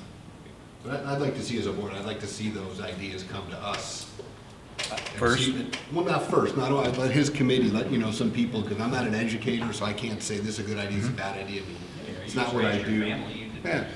But I just think that experimenting, you have successes and failures in everything you do, and you learn from both. So I mean, I think that the possibilities that we can gain as a district from this type of program are probably more than $50,000 that we would spend on the high end. I think the benefit could be a lot higher. So I mean, I think this is a pretty interesting idea that I can support. The example of the e-text. I mean, if we find that e-text will work for classrooms, that is hundreds of thousands of dollars of savings. Just a couple of things just to reiterate too is again, this is up to 50K. So it could be very much underneath that the first year, you know, to address, you know, all concerns that we could get 3 grant proposals the first year, and out of those, one of those might be approved by the committee. $1,000 to try it, to see if it works, and then hopefully it would scale over time as our budget grows. And also, I'd like to bring up too, we're not voting on this today. Right. This is for future action. I would welcome the opportunity to talk to the BEA just about this and how it would implement and whether, you know, teachers would be supportive of this. Okay. Yeah, I like this idea a lot. A couple of suggestions that I have would be to look at this as a pilot program and perhaps reduce the number of projects down so that you're creating more competition, but increasing the $1,000. There you go. Because the $1,000, when you look at $500 for expenses, that's a drop in the bucket in terms of what it's going to take to really probably get, you know, So maybe some 25 substance. projects. 25 at 2,000. Or 10 projects at, you know, yeah, 2,500 or something, you know, that's, I think the more incentive we build, the better we're gonna make it, and you want that competition factor in there, that these are highly sought after. The one other thing that I would suggest is we look at slowing down that acceleration process and looking at rolling this out sometime in the fall, when more attention might go into it, and look at it as, you know, kind of the next academic year. So. And that would be the goal, is starting it during the next academic year, but reviewing them over the summer. And it could be, you know, it could be on a rolling basis. I would not want to delay a teacher who is interested in starting, you know, September 5th, 2015, if they had things in place to start this. And I guess, go ahead. One thing that Dr. Gray said is that the money for this would probably come out of the building budgets. So It does presently, when teachers want to do some kind of project, they approach their principal, Right. and then they approach Laura. And But if we're talking, you know, maybe take it to 2,500, lessen the number, you know, you've got to look at what that building budget is. it wouldn't come out of this would not come out of the building budget. This would come straightly out of the general fund. Okay. I'm saying presently, without this process in place, new ideas go to the principals, and the principals decide if they can fund them. If this was in place, I'm sure they'd still go to the principal, but they would also have an avenue in terms of a grant. You're creating a grant, is what you're. I have one. So the question I have is then, this process, we're going to accelerate it this year, for example, if it's approved, and we're going to try to get it done over the summer. I'm sure that the teachers would jump on getting involved in something this innovative and creative. But my guess would be for the 15-16 school year, we would do this in the spring while we're in classes. This process would start in March or April, and today, at this board meeting a year from now, we'd be saying, here's the 9 projects out of 22 that were presented, will be implemented in September of 16. Does that make sense? Yeah, we could get a greater lead on it for the next I'm just saying, academic year. now we're kind of accelerating it for next year. So like you said, you're probably not going to see 50 grant applications. You're probably going to see some number less. Mr. Conley. You know, we're a little shy management in this operation right now. As we move forward and we continue in everybody's doing still double duty. Dr. Gessinger's taking care of 2 schools, our school, their school. Laura's doing her thing. Dr. Gray's doing personnel. We have some things that we need to conquer as well to develop this kind of stuff. But I'll also say this, like I said, it's great to have the new ideas. And my daughter has taken on this management position and from an engineering field and supply chain management side, and she's coming home and telling me, well, she's not home, she got married, but when I talk to her on the weekend, she tells me about conflicts she's dealing with at work. I said, honey, that's why they hired you. They hired you to come in there and stir it up a little bit, help the group that's been there for 20 years, and that's where Dr. Chesney's bringing this forward, is new to the game here, and say, I got some new ideas, which I think is very important to look at everybody's ideas, and that's the board going forward. You know, but again, I trust a lot of what we're doing is right, and sometimes, you know, we focus on the few things we're doing wrong, but there's a lot that's going right, and how we add to that, I think, is very important.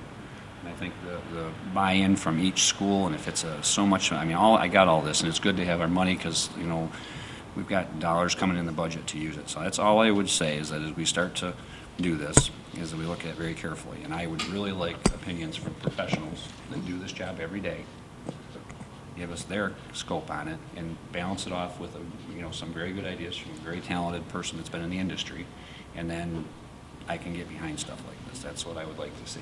All right. I'm not in any hurry. You know, it's gonna happen. Okay, Dr. Suri raised her hand, and I said, well, we have our top teaching professional and a curriculum expert. What is your view on this potential program, and what do you think it would, how we would benefit or not from trying to implement it? Well, first of all, I'm very much appreciative of the fact that we just spent 15 or 20 minutes talking about teaching and learning. And that's like a breath of fresh air, which is, you know, I think the job of the board. So I love the idea. I have some great thoughts of caution, and one of them being we want to consider the unintended consequences of actions such as this. Mr. Conley just made a good point about daughter being hired for a reason. We hire people in this district to innovate. We expect them to come in and do things without compensation specifically attached to that innovation. That's part of the job of a professional. So I don't want to send a message that we've worked very hard in this district for the last 10 years to get away from an idea of independent contractors or independent silos and everybody doing their own thing. And so this has potential actually to have some unintended consequences that would not necessarily be good for the kids. And again, it goes back to maximizing our impact on student learning. If this can do it, I mean, as I'm seeing these ideas, I think, well, these are some great ideas. And if this only touched on technology, because we have a lot of technology, what about these being technology innovative grants? Because you also have to keep in mind we have a district improvement plan, and school improvement plans align with that. So I would want these things. You know, we tell people, we used to have 12 hours of flex PD, was it 12 hours? This would also fit into that nicely if we could get back to that model at some point in our future. Because then we were encouraging teachers to innovate, try new things, and bring those ideas to us. And there wasn't compensation, but there was the flex time. I mean, they could count towards their professional development. So like I said, I like the idea of rewarding innovation. I'm always leery of attaching funding to something that people are supposed to be doing anyways. So, but I do, like I said, if we could sharpen this down a little bit, be like a technology innovation grant, because they've got lots of technology in their classrooms, and that's a way of really blowing the lid off and letting people do fun things with it, and then we can learn from that. Can I address just from personal experience? So a couple of grants that I have been awarded at University of Michigan. One of them was related to storytelling in the engineering classroom, to see whether storytelling before or after a major content point would help the students retain. And that was something extra, and I had to hire a teaching assistant to come in and measure the time that I was telling stories and how much time it took, and we found that it had no impact on learning. But it made learning more enjoyable. Okay? A second one that I received a grant for was related to setting the context of doing software engineering projects that help children with disabilities. Okay? And by changing that context, we doubled the amount of female students, doubled the national average in my courses, my senior level capstone course, which is a significant contribution. And being able to do that, I mean, it allowed me to buy some of the extra technology and to get some of the donations that I needed in order to do that.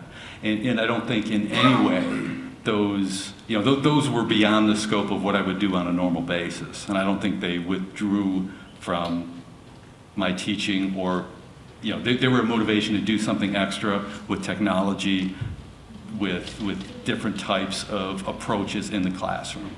And I don't think from the CRLT, which is the Center for Research on Learning and Teaching, I don't know that anything that they've ever done at the University of Michigan has seen as detracting from the people who were trying to try these innovative techniques.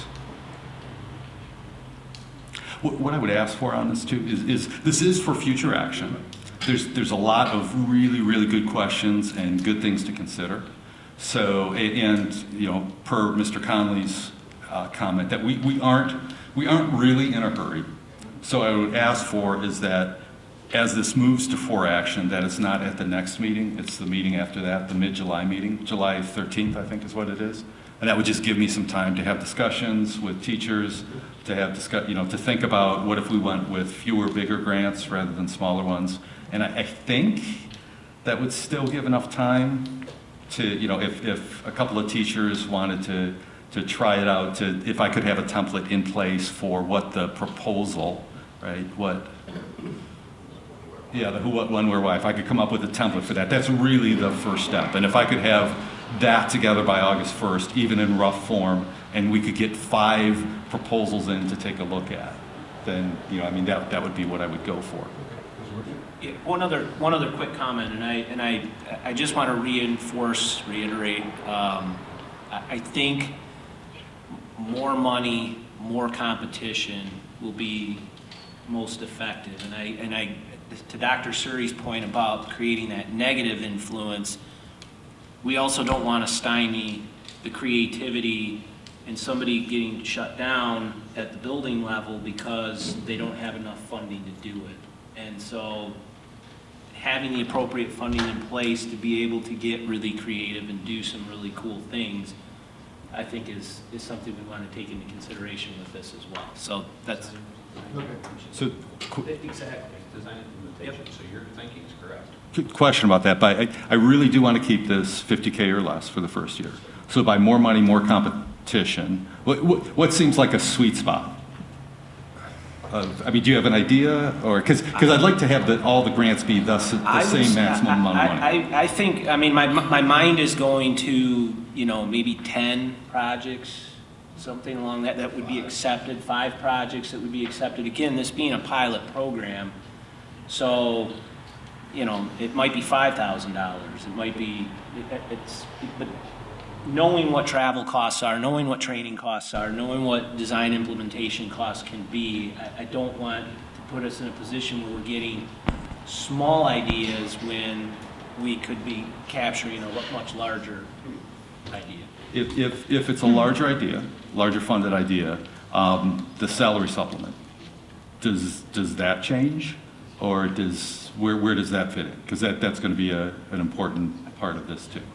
Yeah, I think there's got to be cost benefit to it. So there's a cost to to what it's going to take to make it happen, and then there's the reward for that creativity. And if it's a really substantial impact in the district, maybe that's a tiered scale based on the result. Andy, and that's what I wanted to ask about too, because, Dave, you talk about this whatever you had up there that could save potentially hundreds of thousands of dollars. If somebody can come to the district and save us potentially hundreds of thousands of dollars, I'd much rather give them more than $1,000.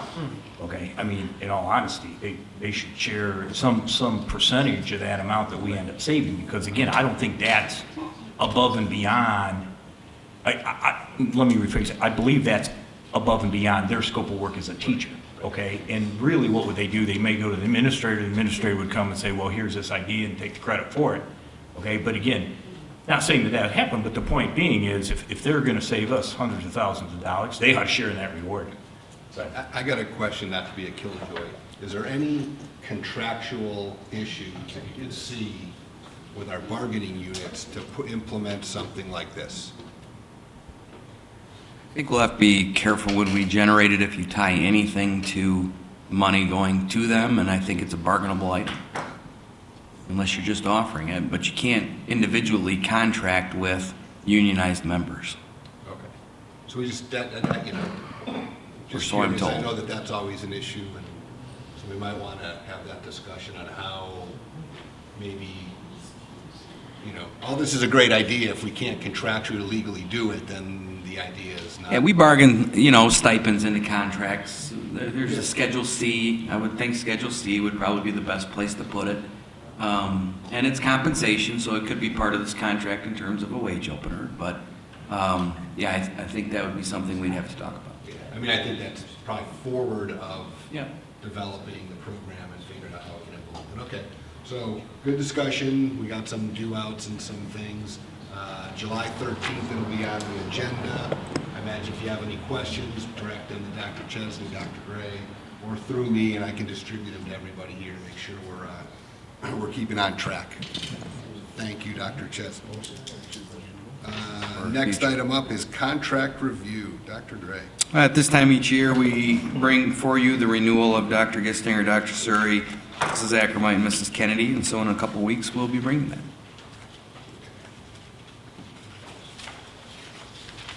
Any surprises? No? Okay, good.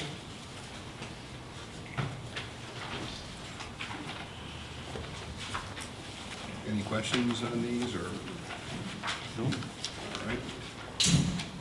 Next item up is award of bid for ground services. We would recommend that you award Northland Services the remainder of the bid. If you remember the last time, it was broken out into a couple different sections. This was a public bid for the athletic ground services, where we have a different company presently doing. That company didn't bid. You see the two bids on the back. Northland was $3,000 higher, but when we checked references and equipment and scope of work in terms of quality, Northland's was the one that we came upon. They do our grass right now. I think the outsides of our buildings have dramatically improved, and we, in a couple weeks, will recommend Northland to do the whole project for us. Okay. Any questions? Anything? All right. Next one, rubbish and recycling removal. We do this quite often as well, and the district went out for public bid on refuse and removal. The attached is the breakdown in terms of the bids. 2 bids were submitted, and the lowest bidder was Republic. Republic Services provide refuse removal for this past school year. We also believe they've done a nice job for us, and so we'll be asking you to extend their contract for an additional year. New hires. One question, one question on that. It indicates in here that during the summer months, it's an on-call basis. So is this amount that their annual bill to us? Include that? Well, does it go from essentially like September 1 to June 1, or is that an annual 12-month contract? It goes basically from when the teachers return in August to June. Next year will be the 15th, because that's when we're out of school. June 30th. And then during the summer, we go to on-call based on where we're having summer school and like that, things like that. Okay. So the bid is based on 46 weeks is where you get that number, and then it's your, based on per yard of estimated of what we've done in the past. So there would be a charge in the summer per yard above this amount if needed. And they give us that rate, they've set that rate? That's what the per yardage rate is. So it stays at that per yardage rate? That's Okay. correct. Okay. And then, on the recycling, do we have recycling bins in each one of our buildings? Do we have those throughout the facilities? We do. Okay. Can we get one in here? For the interior, we can get it. We have them interior, correct? Yes. In most of the We buildings? can throw one Okay. in here. Yep. Cool. Anybody else? Next item up, new hires. We have 3 new hires for you tonight. We recommend Emilia St. Ange, Andrew Dupuy, and Brian Lemons. And you see, these are all vacancies, either through retirements or resignations, and we recommend them tonight we'll recommend them in a couple weeks for hire, but we recommend them as the people for these particular jobs. In the next several weeks, we'll have several more, as we're replacing positions of retired, as we had 12 retirements this year and a couple resignations. So you'll see more as we head into the June and July month. And then transfer. That's the second next. What's that? No, administration hires. Oh, is that next? It's in the same bullet item, but it is next. Jeff? Oh, I got you. Yeah. You had me lost I'm there. very rarely ahead of the game. Gotcha. Thank you. Yeah, you're welcome. We also will have 2 administrator hires, but one's kind of a transfer because he's already in district. Jeff Isley was selected as the Hilton Elementary Principal to replace Peggy Moyer. He was the unanimous decision in terms of that, and everybody's crying at Maltby, but everybody's super excited at Hilton. We'll be posting the Maltby job, I believe, this week, so that people can apply for that as well. It's an assistant principal job as opposed to a grade level principal, and so there's some savings there in terms of that, and it also allows us to take a look at a lot of internal candidates. We think we'll have quite a few, and then Scott and his crew will be able to make their decision and make a recommendation to me eventually. So. And then the other one that you see, and the position that we have in the budget for next year is grade level principal at Brighton High School. They've selected Mr. Jeff Bean. Mr. Bean was a principal in another district. We stole him as a teacher, and he's looking to get back into administration. He was highly successful in his other district as an administrator, and he's been very successful here as a math teacher. He'll be taking on the large responsibility of assessments and evaluations and a lot to do with good teaching in classrooms, which he is an absolute expert at. So that will help out that building tremendously. So we look forward to you guys voting and hopefully approving those at the next meeting. And Beth asked me for Mr. Bean's updated resume, and we'll work on that before the next meeting. We'll get it out to you in electronic form. Can I ask two? I have a question on this. Can we break this down into 2 parts for the next agenda? And one of them being a vote on Mr. Isley and one of them being a vote on Mr. Bean. Yeah. And just to separate the two, and I believe that's called a move to divide the question, although it's not a motion yet. And I just want to make sure that I understand completely the process by which a principal is added to the high school. And to go through and discuss that, and just make sure we understand the process, and then how we narrowed in on Mr. Bean as being the most highly qualified for that position. That was taken on by the high school administration and myself. We talked about a number of the candidates that were in district. It's another opportunity to hire somebody within, as we've talked about at this board table, in terms of not only giving outside people opportunities to come to the district, but also looking within when we have true experts. And so when we looked at that particular position and we looked across the district and we defined that position at the high school level with what we wanted, I think the administrators at the high school, some teacher representatives and myself felt Mr. Bean was the 100% one. And so on that point, we didn't post because we didn't feel like it was necessary to post. There's other jobs that we won't post on if we know the candidate that we want to take a look at and hire. And that is why we chose Mr. Bean for that particular position. I think that's kind of what you were asking. Yeah. Okay. Yeah. Right. Thank you. And then Most of the time, if we do find somebody like that, I don't want to waste anybody's time if we're not going to hire them. And so we don't typically do that if we know who we want for that particular position. Mr. Conley? My question is on that, back at principals and stuff, are we short-staffed currently at the high school, so this is an additional principal? That position used to have an athletic director and 4 administrators. So for the last several years, it's had an athletic director and 2 administrators, and I fill in as often as I can. But I'm not truly an administrator there. They treat me like it, and I appreciate that. I help out with lunches or senior all-night party or events that if they can't cover them, or if we have 3 events on a particular night. But yeah, that building with 2,000 kids should probably have 4 administrators and an athletic director, but we'd like to go back to 3 and an athletic director. Thank you. It's understaffed right now, dramatically. Any other questions? Okay. And then state aid resolution. Yes, you have it placed, the resolution to authorize our annual cash flow borrowing for 2015. The application and the process occurs in August, and this resolution is not to exceed $7 million of borrowing. We have been in financial situations where we've borrowed double that, so it's reflective of the improving fiscal stability of our school district that number is actually dwindling.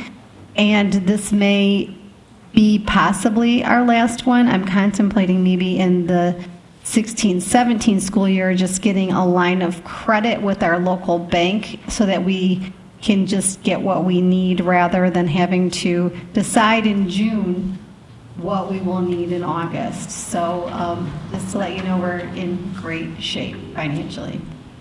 Thank you. Mr. Condon? Dr. Gessinger, then we've talked about this over the years, so technically if we reduce that by half Yes, and then potentially reduce it to zero, sure. what benefit then does that bring back to the board as far as the district can then, like we're talking about adding? It will save you a ton of issuance costs, particularly if we go with a line of credit. It will save you a lot of issuance costs, but also too, you may pay a little bit more in interest because the school bond loan fund has a great interest rate. But it may, because of maybe the little tiny bit we may need to borrow in 16-17, it may be worthwhile, but it's basically about a $225,000 effect to the general fund right now. Issuance costs are the same whether you borrow $1 or $10 million. Well, I think it's important that our board, and especially there's some new members here, we've been fighting the battle for this a long time to get to this point. It doesn't seem like that 225 is a lot, but to me it's a ton. Sure. It's programs we want to do. And so I want to thank you and compliment this group for doing this, because this is another big step for our school district. This is a big deal when we go to, having a credit line where we can go $100,000 and pay it back in 30 days. That's right. Okay, versus expending these dollars on behalf of the taxpayers, because the taxpayers have technically already paid. So this goes back to be a benefit to them. Sure. Because it was looked after properly. One of the first issues, the hot issues that I dealt with when I first started here was that we had this loan out in the commercial market, which we were in such bad shape financially, nobody would touch us. So it's strange to me that we've come completely full circle now and we're considering going back out into the open market, but it is extremely representative of how well we are, how solid we are financially. Thank you. Thank you, Dr. Gessinger. For information, curriculum and instruction. We're going to talk about that more tonight. Yes. Well, before I get started, I know Mr. Conley wanted to make a pitch for Science Olympiad, so go ahead for that. A few days ago, it's been a few weeks now, but our middle school Science Olympiad kids went over to Maltby Middle School, and Mr. Brenner made it available so our kids could go there, and also Mr. Wilson, we had it all set up. It worked out great. And what happened was, we don't think there's a need, or we're not sure what the need is, or whatever, but these students did so good, and it was a student's idea that we go there. And I ran into him, I remember I ran into this young guy, and he says, how did that go? And I mean, we have pages and stacks of young people that want to sign up for Science Olympiad. Now, the team's only 15 students, but we probably got 100 or two. I don't know how many actually signed up. But the students went through 4 lunch periods. They showed off their robot, they showed off their car, and they went out in the cafeteria. And if you would have seen this, it was kind of like the AWIM program in a way, but these young people built their own AWIM program. So I would just, as again, Dr. Chesney's ideas, a lot of it's here. A lot of these things are here. They're fairly explosive too. Like I said, I saw just this huge interest. And there's no way we can cover all those kids at Stratton and bring the 6th graders up. They'll almost need a 5th and 6th grade group to run their own team. But what a great problem to have. So I just want to share that with you as we go into the curriculum and ideas. And someday, if again, we're in this position to help with, as our academic coaching idea, this is stuff that would pick it up, and I think it would be great for our students. And also the thing about making changes, like Dr. Chesney's bringing up, well, let's see what's going to, well, I think that comes back to what this district's about and its work towards, and that makes it innovative. And I believe it at that, so thank you. Thank you, Mr. Conley. Thank you. Dr. Suri. All right, so what we have, I was given a couple tasks at the last meeting, and one being, Mr. Stahl was asking about how much of our instructional time do we devote to assessment in this district. You should be receiving an email from me through Mrs. Ackermite. I sent it to her late this afternoon. So you'll have that in writing, but just to kind of go over it, I found out some different figures across the nation, but the average for grades 3 through 8 was 1 hour, 23 minutes a year of assessment happening. That was the average. I apologize, I just misspoke. That's actually 1.6. I was looking at the wrong one. That's the national average. Ours is 1.23 hours for K-8. For our K-12 is 1.65 hours. That's the average. Now, when you see the statistic come across your computer or your email, it counts our RTI assessments, our screeners, our reading assessments, our kindergarten observation assessments. So I took all the assessments, I called all the principals, at least one from each level, and asked them how much time did your students spend taking the M-STEP test. We calculated the ACT and the work keys test into that. We also calculated for 712 quarterly common assessments, which is really 24 hours a year. They take it 4 times, and 6 hours each student takes an exam for 1 hour for all 6 of their courses. So at the high school, the higher you go, the more instructional time you spend taking assessments. Peaking at the 11th grade year with this year 39 hours, which is 3.5% of total instructional time. But that is really, it's interesting because the M-STEP really destroyed the spring schedule, and the high school did a great job managing that and getting that as efficient as they could with all the other things at April and May. And at the end of the day, Mr. Vecchione and I were talking today, it's like 3 hours additional that the kids actually had to sit and take tests. But it really, like I said, blew up the schedule because they told you exactly when the test had to be, and it really messed up a lot of schedules. So that's where it peaks, is at the 11th grade. But one thing to keep in mind is, as I know, Mr. Stahl, as I said to you, we don't give the NWEA, which is a benchmark test that's given typically 3 times a year, which would be another probably 18 hours of testing that districts do. And you have to also keep in mind when we do benchmark testing for RTI, especially for the little ones, we're talking about a 2-minute screener or a 6-minute test at the most, and that gives our interventionists and our classroom teachers tons of information about how to group kids and what skills we need to work on. But also, as they get older and they're doing their common quarterly assessments, there's research that supports the kids actually learn more on the day they're taking that assessment than if they were sitting in class and just a regular day of learning, because they have to use their thinking skills, their organization, their time management. So it's actually very instructional when they're doing their common assessments at the high school. And that is what did we say, Henry, 6 more hours of testing over the semester finals that we used to have. Yeah. So that was an increase, but it's better because, I think it's better, and we'll see if the data holds out, because there's shorter interim assessments so teachers can respond. It's not like, at the end it's just a summative and off you go, they failed or not. Right, so there's still time for kids and teachers to focus on a change in instruction, perhaps. So I thought we were fairly good balance, so that addressed your question. Hopefully you'll get that email. The second question that came to me last time was about Dr. Chesney mentioning my comment a few months ago about if I had all the money in the world, or what would be the greatest need in curriculum, and I said time. And so you said, well, what would that look like? So I went to your document, the Brighton Area Schools 5-year strategic plan, which I guess we're going to focus on, as I hope. I've been told we're going to focus on this next week, perhaps? Is that the meeting? Yes. And this is the goals we have in the curriculum office, and we collaborated with our building school improvement teams to build this. So you'll see consistency of improved consistency and quality comes in over and over again of our instruction, our assessments, our curriculum, program development model, the conditions that support student learning, which would be all of our RTI and student support and special education model, and expanding student opportunities to learn. So that's our 5-year goals that we're proposing to the board. And then what you see beyond that are the strategies to attain those goals. And I call those the critical work of this district. I call it mission critical.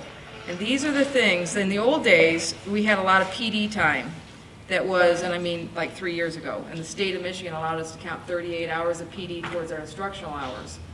But we can't do that anymore. And they also cut down, so I'm required to I'm required to provide 30 hours of PD instead of 38 hours of PD. And technically, there's nothing in the law that says the teacher has to attend that. We have it built into our teacher evaluation model, so there's an incentive for the teachers to participate. We also try to get them there by offering them the best PD we can offer them. But here's the point. I used to be able to get our critical work done, and a lot of this is in this document. I used to be able to do that during PD time, or we would get subs for our classroom teachers. But our Title II money funding went from 140,000 to 40,000. It took a big hit, mostly because we transferred money into Title I to run our interventions. Point of all that is, and we also fundamentally, I think the district and the association and the administration, we don't want to pull teachers as much as we used to pull teachers and put subs in front of them. So I share this with you because all this work has to get done, and I have to figure out how I'm going to get it done. So I could either pay stipends for people to come in the summertime and do a lot of work, and that's a great model, by the way. People will come in for that, with that incentive of a stipend, and they want to get their work done, be ready for next year. But the other thing is, the last page where it says resources, the number one thing on here is I'm asking for, down the line, as soon as we can, to bring back common planning time. We had it at K4 a couple years ago for 1 year. We really left the teachers alone during that time, except maybe once a week we would say, this is the time for you to sit together and do this kind of work. Our coaches would meet with them, RTI facilitators would meet with them, principals would meet with them, and there's in the parentheses is all the different things you can do if you have common planning time. It is a vehicle that would drive a lot of reform and improvement in this district and make sure that we kind of go to that next level of performance, and I mean as an organization. We have common planning time in one of our buildings right now. We're hoping with some creative scheduling by Peggy Moyer that we can get once a week common planning time for next year, but we almost need it every day because the informal conversations among those teachers is just as powerful as when I send a coach in to facilitate something with them. We also at Maltby, I think we have common planning time with like partners, but they're more teams. It's not like the math teachers sit down together. They have the same kids. That's a whole different animal. You really want to get the same content areas together. We're also doing some work on the professional learning opportunities because like the research says that high quality PD is the 19th highest impact on student learning according to John Hattie's seminal work on visual learning.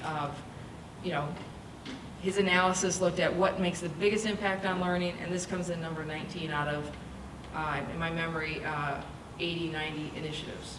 So high quality PD requires, again, time.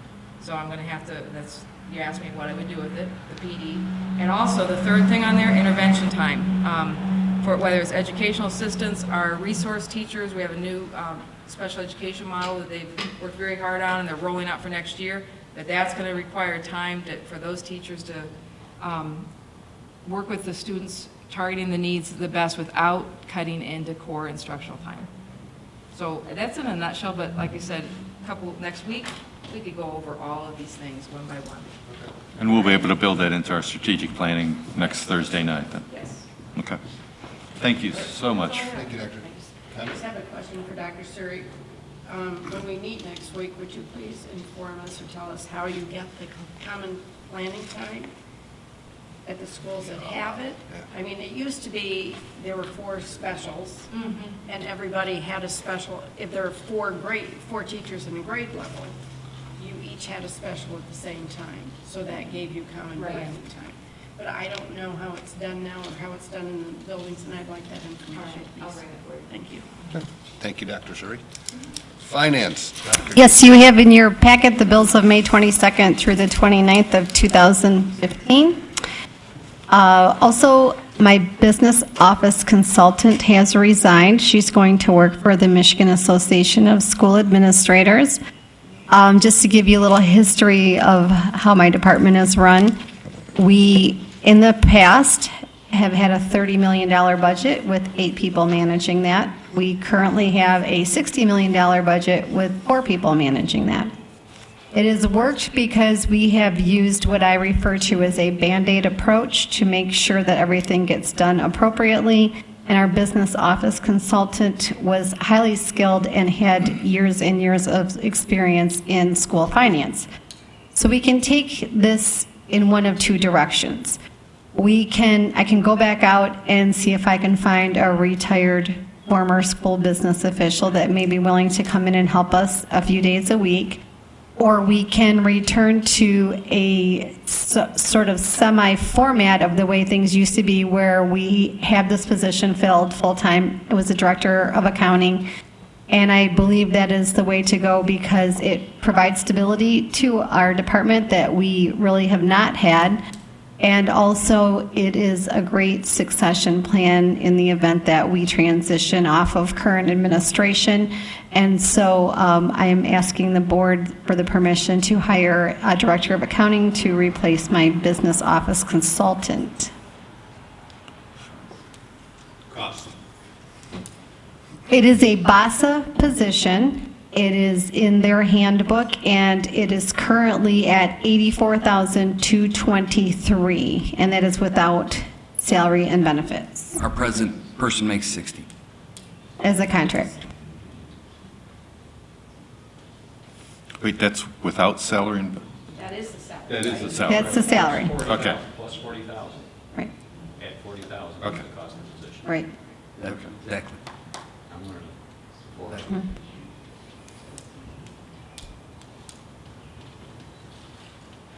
So basically, again, to have someone at a high level, it's a $20,000 add to what we were paying.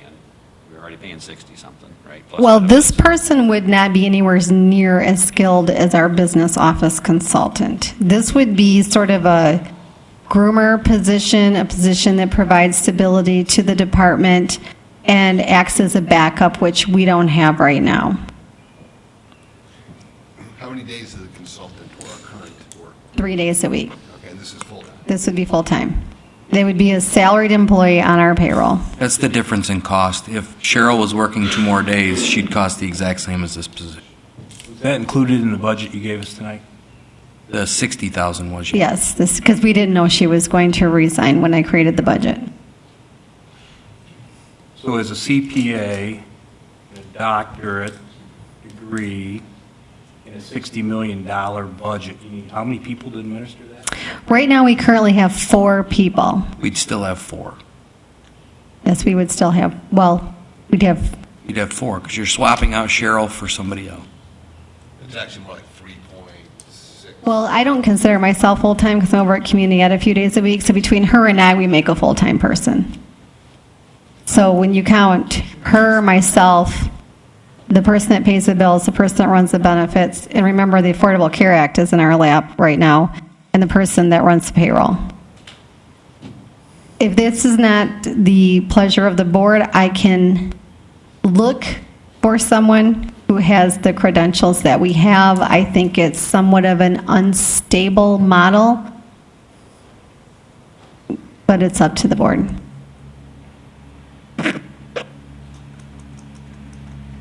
So would we need to approve, like, put this as a for-action item to approve an additional? No, you typically don't approve these. The only reason we brought it in front of you tonight is because it's not a new position, it's a reoccurrence of an existing position, but it's different than what we're doing now, and there's a cost to it. So we thought it was prudent to bring it in front of you. Because we didn't pay benefits to the consultant, correct? That's right, or retirement. She already retired. Right. it's So it was like virtually doubling. it was the best deal in town. Yeah, it'd be close. But we can't guarantee you'd find somebody like that, because that's somebody else you knew from another. Again, you'd be looking for a retire-rehire. Right, and Somebody they who would have to retired be the prior people to that the ones- retired prior to, was it 2010? Because they're 11. subject to a third of their final average compensation. I can't say it'd be looking like for a needle in a haystack. I have some people in mind. Stability is my concern. I mean, it's entirely up to the board. I'm kind of looking at this, and I certainly am respectful and appreciative of everything that you're doing, but I mean, if we can explore options of somebody that's in a retiree position, I think that would be the ideal situation, and if we can't find somebody, then at least we know we've tried. Well, the problem is, I mean, I can certainly look. The problem is, she is vacating the position July 1, and audit season is upon us. And so, you know, it's the busiest time of the year in my department. So is there an opportunity to bring in a temp? Sure.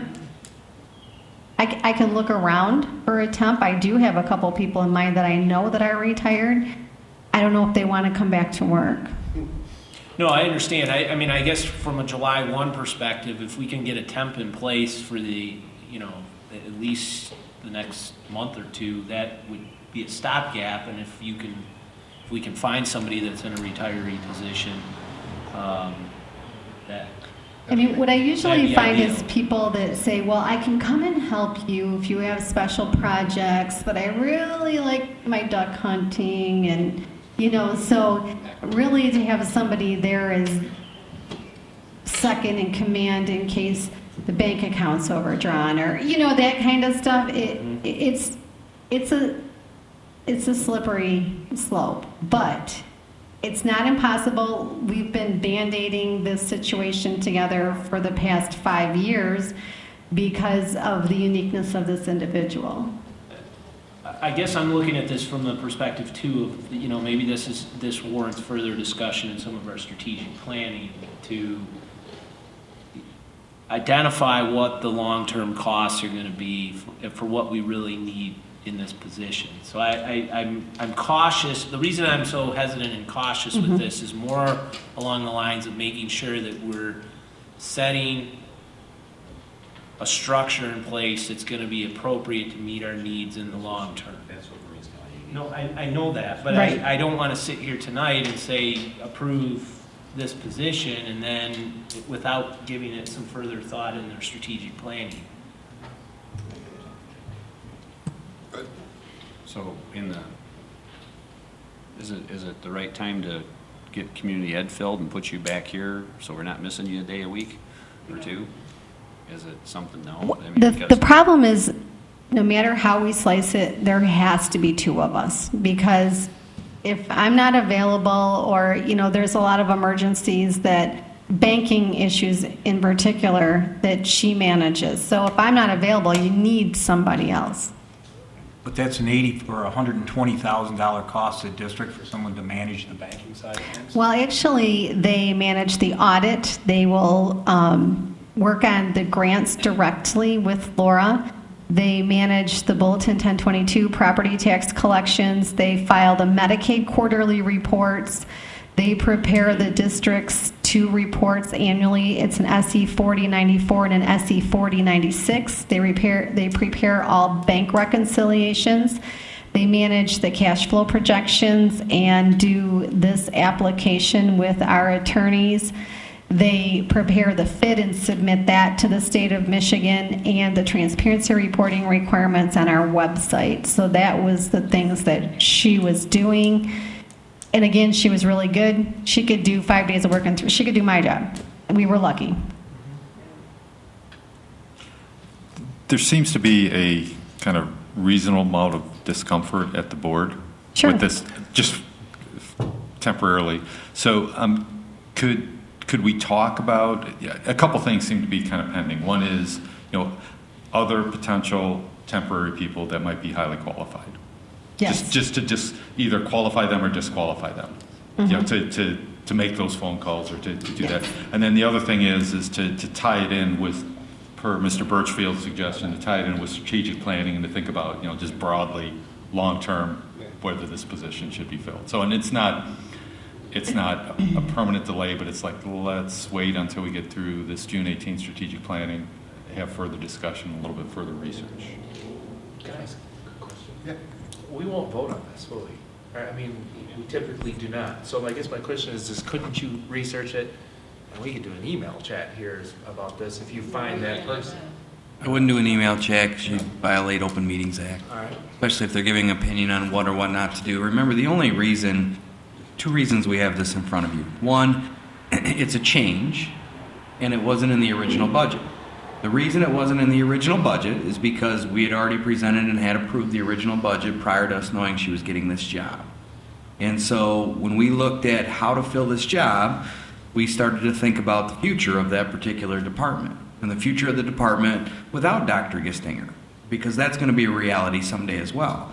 And so when we looked for stability in the department, and if there are other Cheryl Quinns out there, both Dr. Gistinger and I talked, and we said the same thing, let's try to find another Cheryl Quinn. If we can't find another Cheryl Quinn, we at least need to inform the board that there's a different direction we might have to take in terms of this, because there are very few Cheryl Quinns out there. There are some, and we'll beat the bushes for you in terms of that. But long-term, that's probably a position you should fill, because they're doing a lot of the grants that bring in millions and millions and millions of dollars. And when Dr. Gistinger is gone someday, there needs to be stability in that particular department in terms of who comes in. And quite frankly, that's exactly why I want to look at this more strategically than just filling the position and then that's where I'm coming from. I got all the confidence in the world in Dr. Gester, hired a person for this job. I'll tell you right now, this school is ran lean. I've been in the upper stairs. I remember Peggy was upstairs trying to hold this thing together, Peggy Moyer. And before Dr. Gray was here, and Maria just dropped in, and the place was a ghost town. Okay, so she's brought it back to reality. This administration, between all of them, and Dr. Suri, and I go back to even Peggy coming up and throwing in, and she made it happen. She left her school to come here and make sure this place didn't. Right. You know, and so we're past all that. But I'll suggest that thinking that we're not lean right now is not. You need to change our thinking. Administratively, we're very lean. We're talking about adding a high school person. So in this need of finance in a $60 million budget, approximately, give or take, right? We're in a position to look at what our overhead costs are. And we've talked about this before, but I'll ask one more time so the new board members hear. By percentage, where do we sit in the industry? We're one of the very last in terms of the 1014B. We might be last. So that's how much we spend to oversee our district, statewide. Saying that we're last means our So percentage. the 1014B bulletin ranks districts in terms of the number of administrators in relation to budget and student population. So we have less than 15 administrators with 6,000 kids. We get credited probably for shared service as well, but we don't count that when we look at that particular form. So we are very lean in terms of that. And the finance department and all the departments have taken shots on that. I don't feel today like I need a human resources director. I think down the road that would be something smart, and when I leave, you should probably bring somebody in and do that as well. But we wanted to bring this in front of you because it's a change. If all of a sudden a senior accountant showed up and there was a $60,000 add to the budget that wasn't in it originally, I would guess we'd be talking about it at the board table. So again, if it's the wishes of the board for us to go out and find another Cheryl Quinn, we will do our absolute best, and we will not punt on it. We will. If that's not the case, our recommendation would be to hire a senior accountant and fulfill that particular position. I think that is the smartest idea, and this is back and as a business person to train your staff. It's kind of like at the high school. Not all our principals are going to be there forever. And as we bring in the next principal, and let's say Mr. Vecchione decides to retire in 45 years, whatever he decides. He's almost there. You know what I'm saying? It's up to him, though. And so the theory is, though, in this, we have to build this ship so it has, Long-term sustainability. military looking, look at it, though, but there's got to be some real hard thought put into this. So that's the other investment that we're going to be able to make. So my thought is that we look at both scenarios, look at what's available, look at who's available to hire full-time, look at who's available part-time to fill this hourly need, and say, okay, these are our options. And then if you want to make it a board thing or just a consensus or whatever, then the board's in knowledge, or give Dr. Gray and Dr. Gessinger the authority to hire them right now. I would just suggest that they have run the ship just fine, and I would give them the confidence that this position needs to be filled. That's my position. Can I just throw out there, just to piggyback what John just said, who better to choose the person that's going to take over than Maria? We all hate the thought of that, but if she's going to pick someone that she can train to do what she's doing, and I would feel that we need to give her the ability to do whatever she has to do. I don't think we're going to be disappointed. I would agree with that. I think this is important. You've led us well through everything in, 5 years? I think the only thing going through my mind is, okay, this cost plus time plus this, what's it adding up to? And that's the only question. I think we have to keep that in mind when we talk pay to play and grants Yeah. So we and, have all these things add to the budget. So, it's, slow down. it's in, So just, so we got a, a discussion, is there some support to do this, but we'd like to see the option of a contractor. we'll have a answer to you by next Thursday. Yeah, and as I say, Thursday, we can kind of present, the status of the department and where you think we can take it, and then we can go from there. Does that sound fair to everybody? Yeah. All right, great. Financial strategy. So you have at your place the debt schedule for the energy improvements that are responsible to be paid for by the general fund.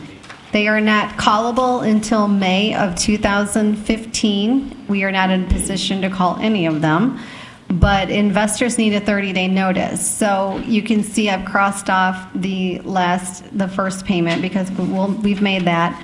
So when you're engaged in conversations about this energy bond, this is what you're looking at. We owe principal of $2,680,000 and interest of $205,978 that could be avoided if we determine we would like to call some of these bonds. I checked with our financial advisor, and you don't have to call the whole entire thing. We can call it in chunks if we want to. Did we budget into the current budget the call of one of the years? Well, we pay every $500,000 every year, yeah. Okay, so we paid off. Back in the day, the sinking fund used to supplement this energy bond by $500,000. So every year, $500,000 went out of the sinking fund and paid down this energy bond. When the sinking fund wasn't put on the ballot for renewal and it died, the general fund took that $500,000 really in the worst year of our deficit and added to our structural issues. Well, it's the truth. So that's what's happened. So every year since, I think it was 2010, when the sinking fund ran dry, we've been paying $500,000 a year out of the general fund for this particular energy bond. And we will pay until 2020 if we continue down that road. It's not going to do any good to pay it in pieces. We pay it, we cut the bleeding, we're done. The money starts coming back to us. All we're going to do is continue to prolong it down. I would say you can look in 16, 17. That'd be my earliest recommendation. To pay it. Yep. Is that interest exposure is how much per year? Well, total is $205,000, but we pay about $100,000 in interest a year. And again, this would, it's such a delicate balance when we're so close to the edge. We would have to incorporate this conversation along with this resolution we're looking at. Do we pay off our energy bond, but then we have to borrow from the school bond loan fund because we don't have enough cash flow, so we're right in that sort of sweet spot. But we borrow a lot cheaper in that fund than we pay interest in this. Well, actually, the borrowing cost us $225,000. Our annual interest is $100,000. Okay, the cost. Yeah. Again, my So again, recommendation it's would be choices. to look 16, 17. But we have to pay that fee whether we borrow $1 or $10 million. That's exactly. Unless we go to a line of credit, and then we can avoid all of that. That's right. And because now we don't need to borrow $14 million, that we need to borrow a couple million just in case things get tight.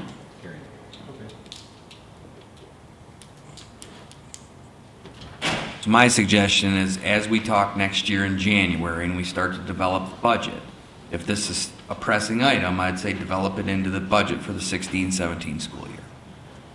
Thank you. Superintendent of Human Resources. Two quick things. June 18th, we've already talked about it. 6 to 9 p.m. is our session with Dr. Green in terms of our strategic planning. And then please remember June 18th, 6 p.m. BCPA, Bridge Alternative High School graduation. 16th. I'm sorry. I wrote 16th. My eyes are blurry from the heat. What time is that? 6 p.m. BCPA.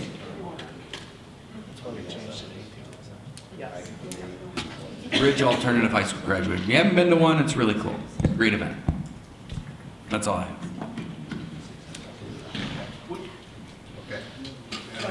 I had one question for Dr. Gray and Dr. Kitzinger. On this getaway tours, do we do, I know we have a number of different contract, or we use these types of companies on a fairly regular basis throughout the year.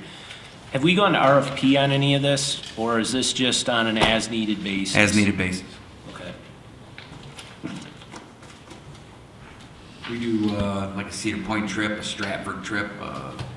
We do so many trips. They typically call, like the teachers that set these up will call, and they'll create competition between the groups. Also, a lot of them have had long-term experiences with particular groups, and when you take bus tours, I find it's more about service than price. Because whether the plugs work on the bus, whether the buses break down. Well, safety is obviously a huge Absolutely. priority. So, most of these programs, like the Cedar Point trip or Stratford, have been in place, or DC, for a long, long time. So they tend to build a rapport with these particular companies. But I would answer it by saying it's a case-by-case basis. Next item, sadly, we have no student representative with us tonight. They have moved on to bigger and better things. Yeah, we've selected them for next year, so. Oh, yeah, okay. We'll have them in August. Perfect. That's usually for me one of the high points at the end of the board meeting, is to hear someone else's perspective of what we yammer about for hours up here. At this, Try to be honest. Sure. Yeah. Tell us what you really think. You know. That brings us to the second call to the public. If you'd like to address the Board of Education, you know the drill. Head to the podium, name and address. You have 3 minutes. Dr. Chesney will serve as the timekeeper. And go. Okay. Ellen Lafferty, second time up. Just to follow up on your teacher grant fund, just some thoughts I'd like the board to mull over. It's an altruistic idea. I appreciate the thought of innovative thinking, rewarding innovative thinking, and I agree with Dr. Suri and my friends back here. We're all sitting there like, we do this all the time.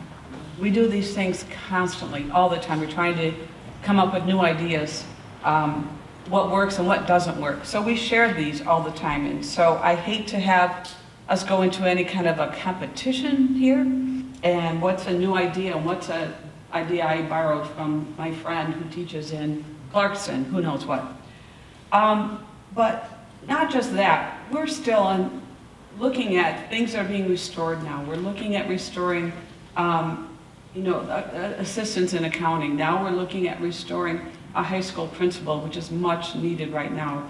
Our high school administration is greatly overworked and spread thin, and I'm really happy to see Jeff Bean on that list to come back in there.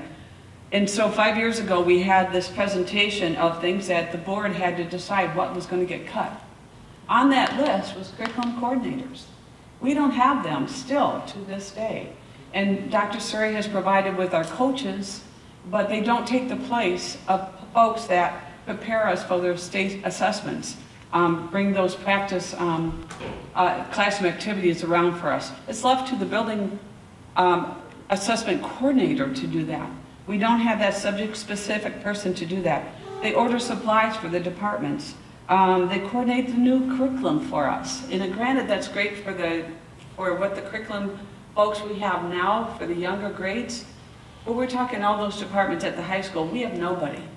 There are curriculum communicators, which come out of the school budget, but that's not their jobs to do this work. Margaret Adams can get up here and give you plenty of data on what a full-time media specialist would do in each building and what that does for the reading and learning of our kids. And not to mention with the technology that we have that we're trying to implement, and they're spread from kindergarten to 8th grade, they're spread between buildings. They really can't focus all their attention on this. And so the timing is kind of tough. Oh, is that a warning? 30 seconds. Okay. Timing's tough on 2 counts. It's summer. People are heading to the doors, out the doors for classes, vacations, whatever it is, in a day and a half. I'm going to start counting the hours soon. And also, we have holes to fill that we're still living with across the district. And while I do like this idea a little bit, I think it's too soon. I think we still have to fill some holes, give people time. Dr. Suri mentioned time. Our time is spent taking up what curriculum coordinators do. I'm done. Thank you, Ellen. My next. Maureen Strachan, fourth grade teacher at Horning. Two items. Thank you, Beth, for taking off the transportation, because I would like to see transportation for our curriculum-based field trips brought for our students, rather than have to ask parents for donations because my children raise the funds for their athletics throughout their entire Brighton career for our transportation and extra, for paying our coaches as well. So I do appreciate that we take that into consideration. I like the idea of the grant. However, I do not need the incentives. I mean, it's great, but I want to tell you about something that I did this year. And I asked my parents for donations. I raised the desks. I increased my kids' movement 15% and my motivation was the research. It was brain-based research that shows children need movement to really focus on. And I, from the beginning of the school year to the end of the school year, saw a marketed decrease in my kids. They could focus so much better. They weren't disruptive to other people because they were leaning back in their stool. And if you're leaning back in a stool and you're standing up at your desk to work, there's not so much of a noticeability. But when you're sitting down here and you're holding on to things and you're crawling over here and you need to move, you notice it, and others around you notice it. But however, when they're sitting at those stools, those children don't notice each other moving, and there's a lot less disruption. So thank you very much. But I'd rather have more stools in my classroom. I don't need the money. I'd like the stools more, because I only have, I think, with some of my parents taking their stools now this year, I will be short about 12 stools for next year. Thank you. Aren't you also the only fourth grade class that gets to chew gum? Yes, I do chew gum. Yeah, my students chew gum. Arnella Park, with all due respect, I'm not sure you really heard what Dr. Suri said. She made excellent points when she talked about this whole grant thing. It's not something we need, it's something we already do. If I need extra money, I can go to the PTO. I can go to the Base Foundation for things. She needs the money. You have 50,000? Trust her. Give it to her. Let her do her job instead of coming up with this whole thing and students decide and you decide and whether these are incentives. We do that. That's our job. So please, rewatch the tape, listen to what she said. She was spot on today. Thank you. Thank you, Arnell.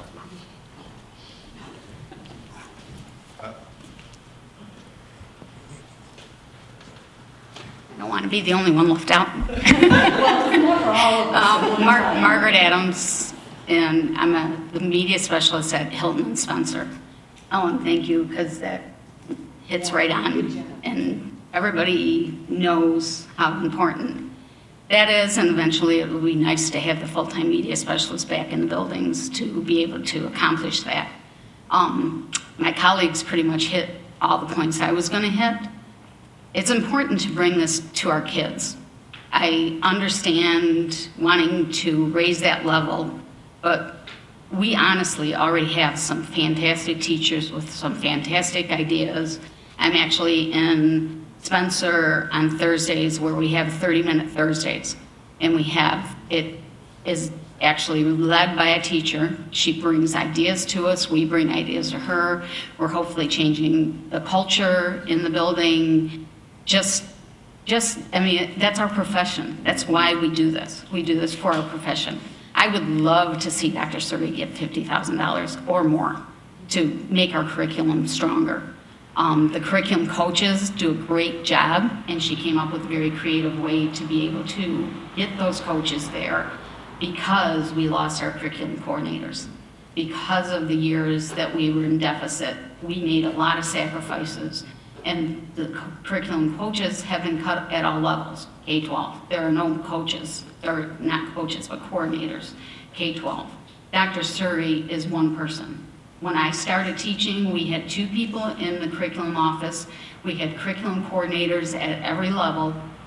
And then now we are down to Dr. Suri scraping by and not having the money that she needs to run our district properly for curriculum.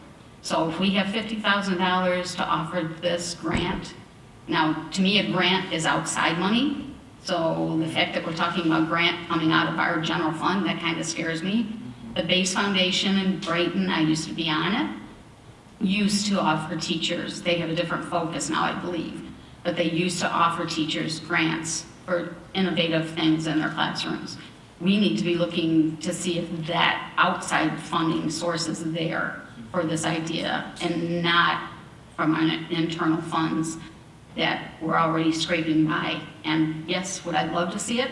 Yes, but I'm not sure we're ready to go there yet. I think the Band-Aid needs to be pulled off for Maria because I think everybody in our district has given so much. And I just think that there's a lot of other ways to be able to spend that money. And thank you for your time. Oh, and thank you, Ellen, for all your years in the BEA president. We are going to miss you. Thank you, Margaret. Anyone else want to address the board? I see none. Next item is we'll be going into closed session. I don't anticipate any actions taking place when we come out. Do you have a motion to go into? I make a motion that we enter closed session for the purpose of discussing negotiation strategies connected with BASA, BEA, and VESPA bargaining units inasmuch as the administration has requested a closed session. We have a motion and support. Support, roll call vote, please. Mr. Conley? Yes. Mr. Kraus? Yes. Mr. Birchfield? Yes. Mrs. Minor? Yes. Mr. Trombley? Yes. Dr. Chesney? Yes. Mr. Stahl? Yes. We'll take 5 minutes.